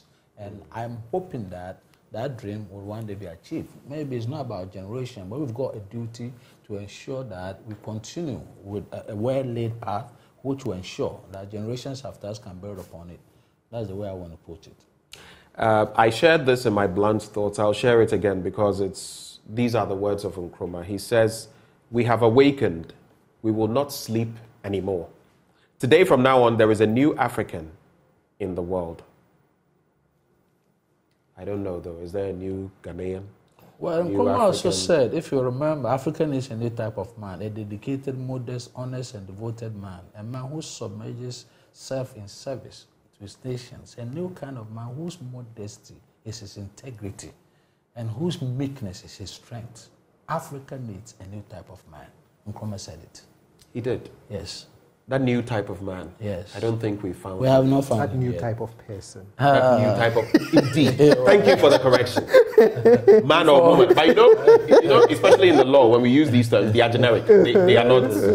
I know. And it also reminds me of that quote that the day the power of love will supersede the love of power, then things will start blossoming. I think many of our misleaders, as I call them, are just infatuated. It's the love of power, not the power of love. Gentlemen, thank you so much for joining the conversation. I've thoroughly enjoyed this. And from the views and comments, unfortunately, I can't read them. I think those who watched us also enjoyed it. We've had in the studio Kweku Paintsil, he's a lawyer, Dr. John Osai Kwapong as well, a CTT fellow, joining the conversation. Stay with us. There's still more action coming your way right here on the AM Show. We'll be right back.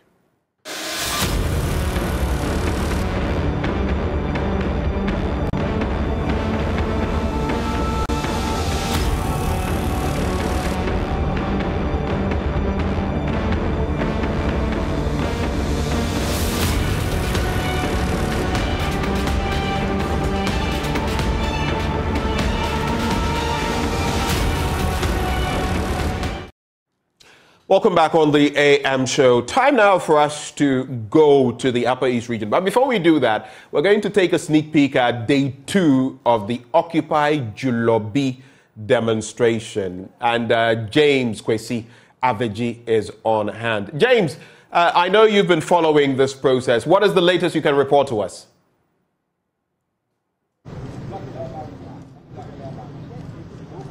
Okay, Ben, so we are currently here in front of the 37th station to actually observe the day 2.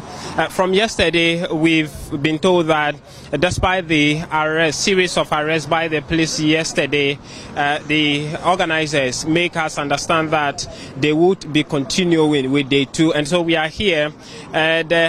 When we got here about some 30 minutes ago. There was no other protest individual. In fact, there was no protester here apart from the police. There is an FPU bus full of officers. What I have seen is that they are in their protective gear. Beyond that, I do not know whether they have arms or otherwise.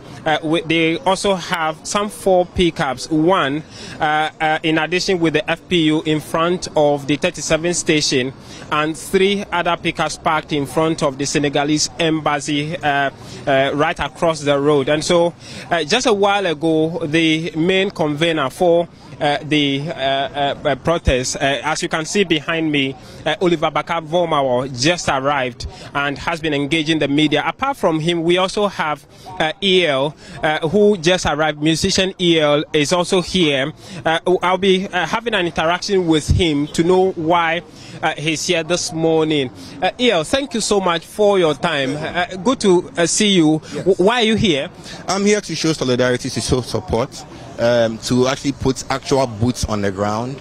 We can do so much online. I think us being present here sends the message across that we are not here to play. We haven't seen you yesterday. Why did you decide to come today despite the arrest yesterday? Yes, yesterday was a little impromptu for me. I was not around, but I guess it's better late than never, as they say. Yeah. What moved you to be part of it, or part of this? I'm a Ghanaian and I tend to travel a lot. And whenever I come back to Ghana, I realize that things have actually deteriorated to a certain extent, and it's been chipping away at the economy, at the whole general space for a very, very long time. So I'm getting worried about it. I'm getting worried for the generations to come. I'm getting worried about the children, my children, and other things that are going to come after this. It's going to impact them greatly. So this is the time for us to actually make that effort to make something change. Something has got to give, and it's up to us. It's up to us, the celebrities. It's up to us, the people, to put actual boots on the ground and let the powers the powers that be know that, look, we are actually thinking and we have the power to make change happen. What's your personal opinion about what happened yesterday, the series of arrests of the protesters? What's your personal opinion? It's totally outrageous. I think it's preposterous. It should not happen in any type of democracy. But I think these things happen just to inform other people of the depths of the problems that we are having right now. Peaceful demonstrations have no place. They have a right to demonstrate, and no policeman, no authority has a right to disrupt that. So once that has happened, I think that it's going to give more incentive to people to actually come out and voice their concerns about the bad nature of things, and then hopefully we can go from there. What exactly do you expect to change in this country? It's deplorable, but I think we have to start with a rewiring of our thinking. I think there's a big disconnect between where we are and where we want to be. I think that it starts mentally, it starts in our minds, and it starts with us gathering together to express these concerns so that we can become of common mind and a common vision, a common objective. And I think once we have that rewiring, we'll be able to all move solidly in one direction. As a musician, I know that beyond the streets, beyond coming to the street today, are there plans to carry this forward through your music? We know you've done quite a number of stuff on issues like this. Are there plans to carry this forward through music? Yes, I pride myself in being one of those musicians who has actually voiced a lot of concern about, the state of affairs in our country. I've done Kwame Nkrumah, I've done State of the Nation address, and my fans know. But apart from that, I think that we have to graduate it to the next level. That's why I'm here today. I have so much material out there preaching about what I think about, the industry, about our economy and the government. I have so much material, but there's only so much you can do with music. We have to be here to make sure that we take it to the next level. Do we expect other colleagues of yours to come give you company in this? I hope so. Social media is cool. We can do all the hashtagging we want, but at the end of the day, we need to be on the ground, and that's why I'm here this morning. I hope I can stick around and see some of my colleagues pull up. It's quite early, but I hope that as the day goes along, we'll see more and more happen. Thank you. We wish you well. Thank you so much. And so, Ben, that EL musician, we're trying to see if we can have some quick words with Oliver Bakavoma or live. Oliver, thank you for your time. I mean, despite everything that happened yesterday, you are here. What's the itinerary for today? As part of our itinerary, we're supposed to be set up at the forefront of the Jolobi House, where the plan the whole day is to hold educational sessions to teach people about the Constitution, about the fundamental freedoms under the Constitution, to teach people about our case demanding for constitutional reforms for a new generation that grants for people economic justice. That's what we are going to be doing here. So as you have seen, I've carried and I've brought on several materials which are intended to help with the teaching aids that we're going to be using. That's what the protest is about. That is an opportunity to also educate people on their rights in a democracy. Some of this job the NCC is supposed to be doing. One Katliadi, who was one of the loudest voices and critics of the government, was always on the streets, now heads that institution and have made useless out of it. The continuous politicization of institutions that are supposed to uplift us is what we are deploring. So we were taking upon that charge ourselves, and we're going to be doing the work. How were you handled yesterday? Well, beyond the arrest and the violent nature of the arrest, the slaps and other things, the one I am taking particular offense is that all of us were taken to the Accra Regional, Greater Accra Regional Command, put into a room, and 17 individuals, plain-clothed individuals, who were wearing all kinds of earrings, who had dyed their hair in all kinds of different manners. Others dressed in shorts, in boxer shorts, were thrown into the room and locked on us, and they proceeded to beat us. I do not understand how these individuals who were calling themselves intelligence officers were brought in to beat us. That has to be explained to me. So all the PR and all the crying before committees of parliament, that PR that sustained the police service, we must break that PR down. And for me, this is one of the things I have to say. The Ghana Police Service is less than 40,000 men across board. And these 40,000 people go to training. We train them at public expense. If we cannot ensure discipline with 40,000 people, we have failed the entire country. That is where leadership must be shown at. And this is what we are asking for. You said earlier on, you said Kennedy Dapar said over his dead body, would you be allowed to protest in the country? Yes, Ken Dapar, who is Minister of National Security, has made it clear to me that over his dead body we're going to be allowed to protest. And it's not surprising to me that a few months later I was charged and I'm being tried for treason. I think that this government has every intention, and they mean their words, that they are going to depress and going to make sure that they make an example out of me. But we're going to continue to fight. And whatever they want to do, they can continue to do it. But we must show up. Because when abuse of power is loudest, citizens must speak up even more. That's why we are here. And they went as far as offering you $1 million to back down. They went as far as offering us $1 million. They offered us a committee, to set up a committee and appoint us to government positions in order to stop this activism. This was made directly to me and other leaders of Fix the Country. This will be refused. Now, this conversation was had at the time with the National Minister of National Security, the Minister of Finance, and a Brigadier General of the Ghana Armed Forces at the Safe House Cantonment. These are information that are verifiable. We recorded that conversation. If people recall, do you say those are the people who are making the offer? The people who made the offer on that day. If people will recall, when I came out of jail, I had made an announcement that I was going to disclose the details of the secret meeting that had taken place and some of the things that were said to us. And later I had received several calls from people in this country and refused to disclose those. This information is not something I'm lying about. I can release to you information and calls that the Minister of National Security himself called me while I was in the UK, inviting me to come down to Ghana and at public expense. And I rejected it and paid for my own ticket and flew down to Ghana. And so for me, I know and I've always known that, and there's nothing that I'm saying here that will surprise anybody or shock anybody, that we know that they have taken every kind of attempt through monetary compulsions, through violence, in order to stop what we are doing. But we will continue to build, and we are demanding that if citizens really cherish this democracy and are interested in the future of this country, then they will show up and stare down power. Would you and I'm interested in the treatment you have described. Does that suggest that you are taking the Ghana Police Service on? Well, for us, we are showing up today. To remind everybody, when I was first arrested at the airport, I was tortured by individuals who were wearing armed forces fatigue and thrown and blindfolded and taken out of Accra. We sued the Ghana Police Service and Attorney General and the Tema High Court. The individual judge before whom we sued, that Ankoma, has been promoted to the Court of Appeal. That case has not gone anywhere for over a year. In their response to the application we filed, the Ghana Police Service admitted planting an individual who was furnished with a phone, a knife, and bread in the cells. These are all public record. The Fourth Estate has reported on this. Nothing has happened there. So again, I understand that so many of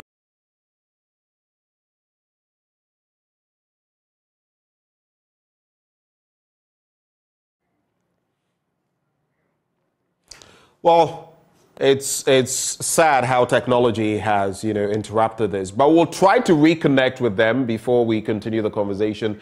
Oliver Bakavomawa, he's back now. Let's listen.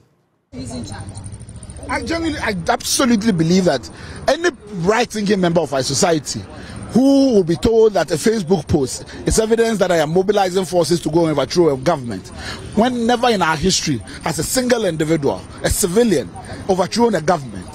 When I have made it time and time clear that the government has continued to accuse us of cooperating with the coup d'etat mentality, and we have poked fun and we have ridiculed this idea of us mobilizing for a coup d'etat, that I'll be charged for treason, is laughable.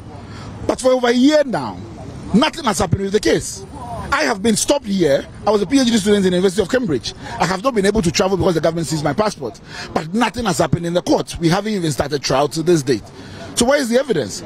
If they were bold enough to go and demand the court for a day-to-day trial, they might as well give me a day-to-day trial so that I will be able to prove my name in court. Let them do that. So this attempt that by slapping treason charges on me is going to shut us up, it has not worked. And if they were smart-thinking people, they would have given up already. And back to today, where are your members? The number that accompanied you yesterday, we do not see that today. Where are they? Well, we have the entire day. Mind you, all of us who were arrested, our devices have been taken away from there. We've not been able to communicate with each other since yesterday. My phones, my house keys, my car keys, all of them are still being detained, as well as everybody. This morning I heard on radio that apparently the Inspector General of Police said he was meeting protesters. Nobody has reached out to me. I'm hearing this on radio for the first time. But I will be clear, and I've sought advice of my lawyers on this.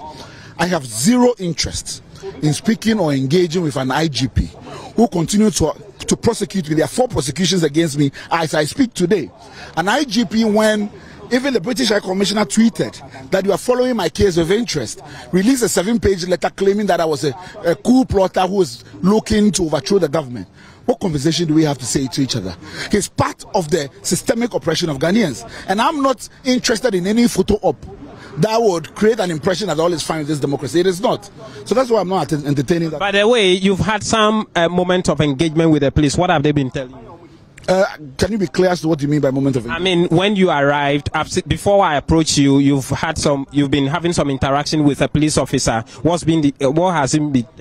Oh, this is for a lot of people who don't know. I grew up in Akuse Police Barracks. My mom is an active police officer who.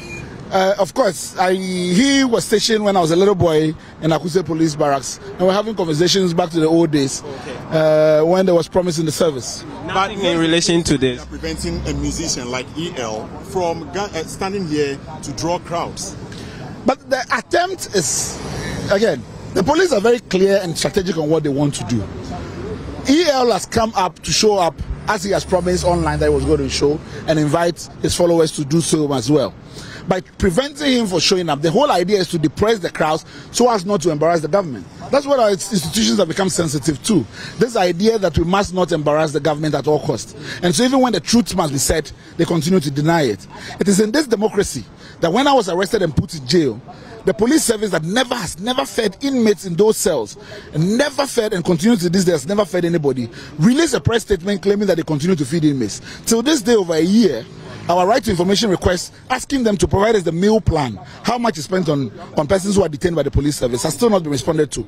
So the lie and all the things that we must do to create an impression that all is going well, it's unraveling before our eyes, and this will continue to happen. Are you sure that the demonstration will proceed to the Jubilee House today? I don't understand the question. We have already notified the police constitution. The plan was to march from here to the Jubilee House. Are you going to? That's what we are going to do. I have no basis to speculate as to what the police might do. One of the reasons you gave for the protest is to let the youth know that they can be heard without coup d'etat. Yes. And that they can freely express themselves when they do a peaceful demonstration. Yeah. So Ben, that's Oliver Bakavomawo. He is the lead convener for the Occupy Jubilee House demonstration and has been speaking to us. Let me say that he threw quite a number of allegations out there that we cannot independently verify. The most important thing is that he is not too sure whether they will be proceeding to the Jubilee House today. He has no idea what the plans of the police are reacting to the news about the intention of the IGP to meet them. He's placed on record that he's not had any official interaction or engagement with the Inspector General of Police and will not have any interest in meeting the IGP with regards to all of this happening. I would also want to say that, in fact, before he arrived or immediately he arrived, one officer approached us asking us to leave the pavement here where we're just standing, and I mean that we should go a bit further, live here and not gather crowd here. My inquiry was to know whether this place is supposed to be cordoned off as a security zone. He said no, but will not provide reason why. Sorry, we have to provide reason why we had to leave the scene, and so that's what is happening. But just a few minutes ago, a few persons clad in black have been going up and down, as you can see in the shot.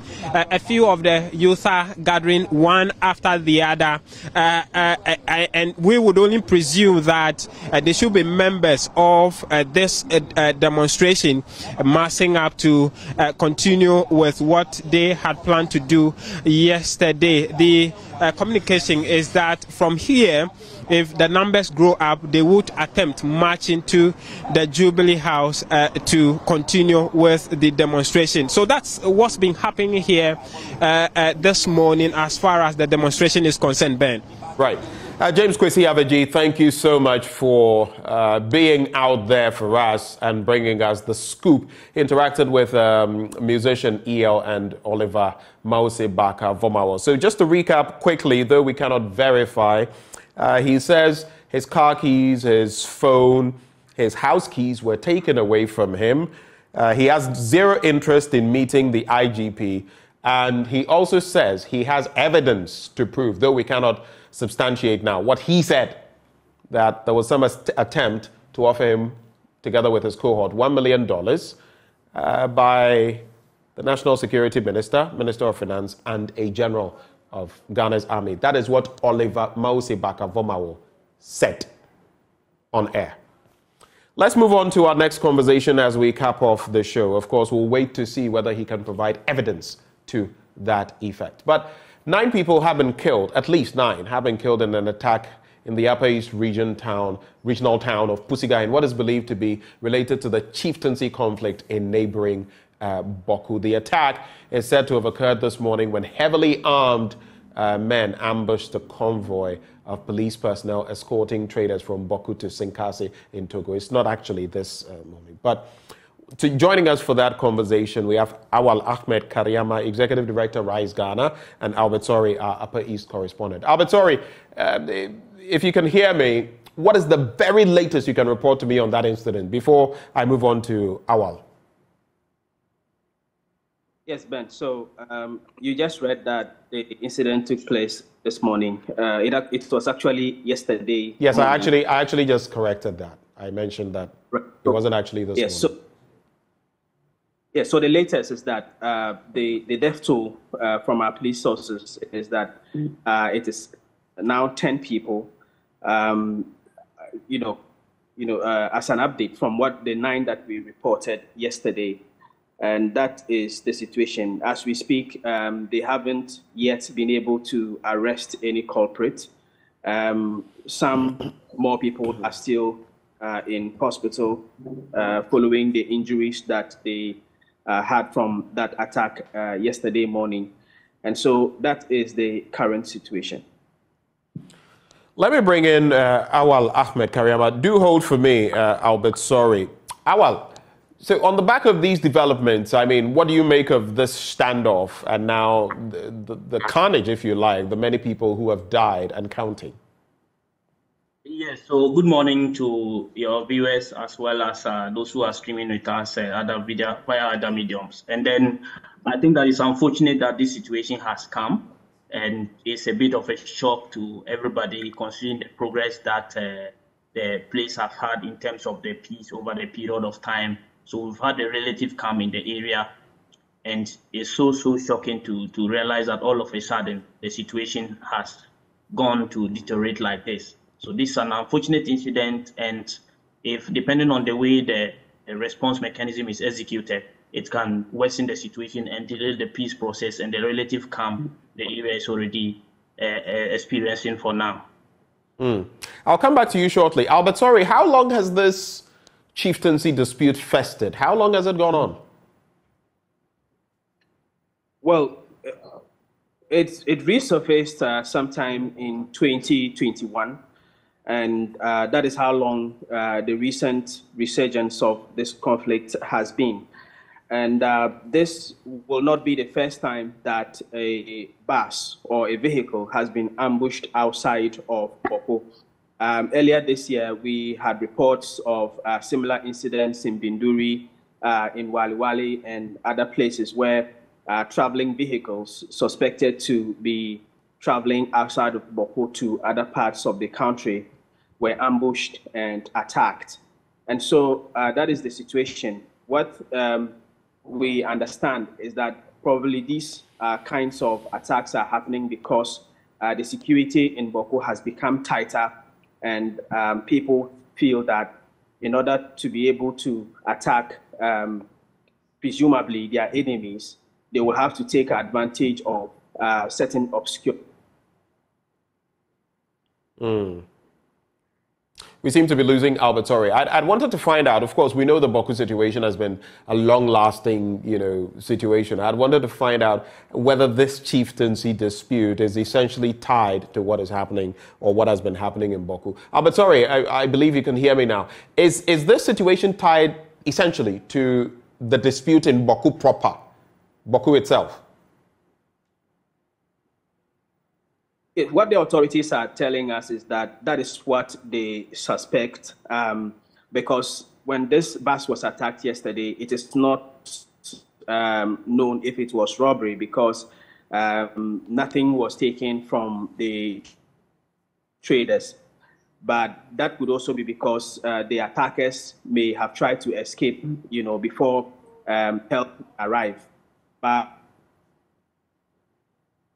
we seem to be losing Albert. Sorry. Let me go to Awal Ahmed Karyama. From our interactions with authorities, our sources in the police, what they are telling to the existing chieftaincy conflict in Boko, because the bus in which these travelers were traveling was coming from Boko and traveling to Senkasi. So they were ambushed on the way. And so the suspicion is that this could be related to the conflict in Boko, but for now, they cannot say for sure until investigations are concluded.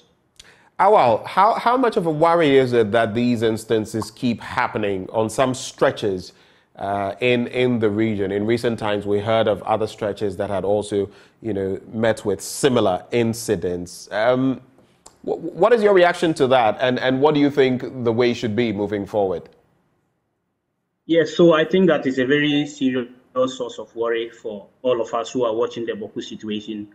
And it speaks volumes as to how we are approaching the security and peace and the human rights of the people of Boko. I mean, the situation has to do beyond just keeping the security of the place, about the obligation of the state in terms of the morally and legally to uphold and protect the rights of the citizens of Boko. I mean, under no circumstance should anybody going about their business should be accosted and shot and killed. And this has not happened once, it has not happened twice. And so the intelligence gathering in the area is poor. And we need to talk about the fact that when these instances happen, we are quick to do a form of firefighting. The intelligence always is, before some of these things happen, there are informations, there are intelligence, some of the security get to know about this. If you monitor social media closely, you will see a series of posts relating to some events that are going to happen or some events that have been happening. And so I think that the security in terms of their intelligence should be able to track some of these social media operators, some of these warmongers, and to track them. We have seen and we have heard viral audios from notable persons consistently promoting that a certain hate agenda against various ethnic groups. And we have seen with time, there is a regular pattern. When these things are, allegations are made, they go out and you see them just like seasonal movies happening out. Yet the security is not taking action to be able to prevent these things from happening. When you do a map of the area, you clearly can tell that majority of the attacks and the ambushes happen within the outskirts of the area. Right. The security to prevent some of these things from happening. And in fact, so you feel the police, for example, is not doing enough to securitize the area? Not just the police, but there's the military as well. Right. And I must say that both of them need to work in consonance to be able to prevent some of these things from happening. For instance, the yesterday's attack, from the information we are picking, there was one military vehicle, one police vehicle, escorting these people. But the firepower of the attackers were definitely more than the police officers. So ideally, considering the situation in Boko, you would have expected that there will be one police vehicle in front, one at the back, and with enough firepower on the police vehicle to deter. And the problem is that when these things happen, I mean, the Pusga district is a smaller district compared to Boko.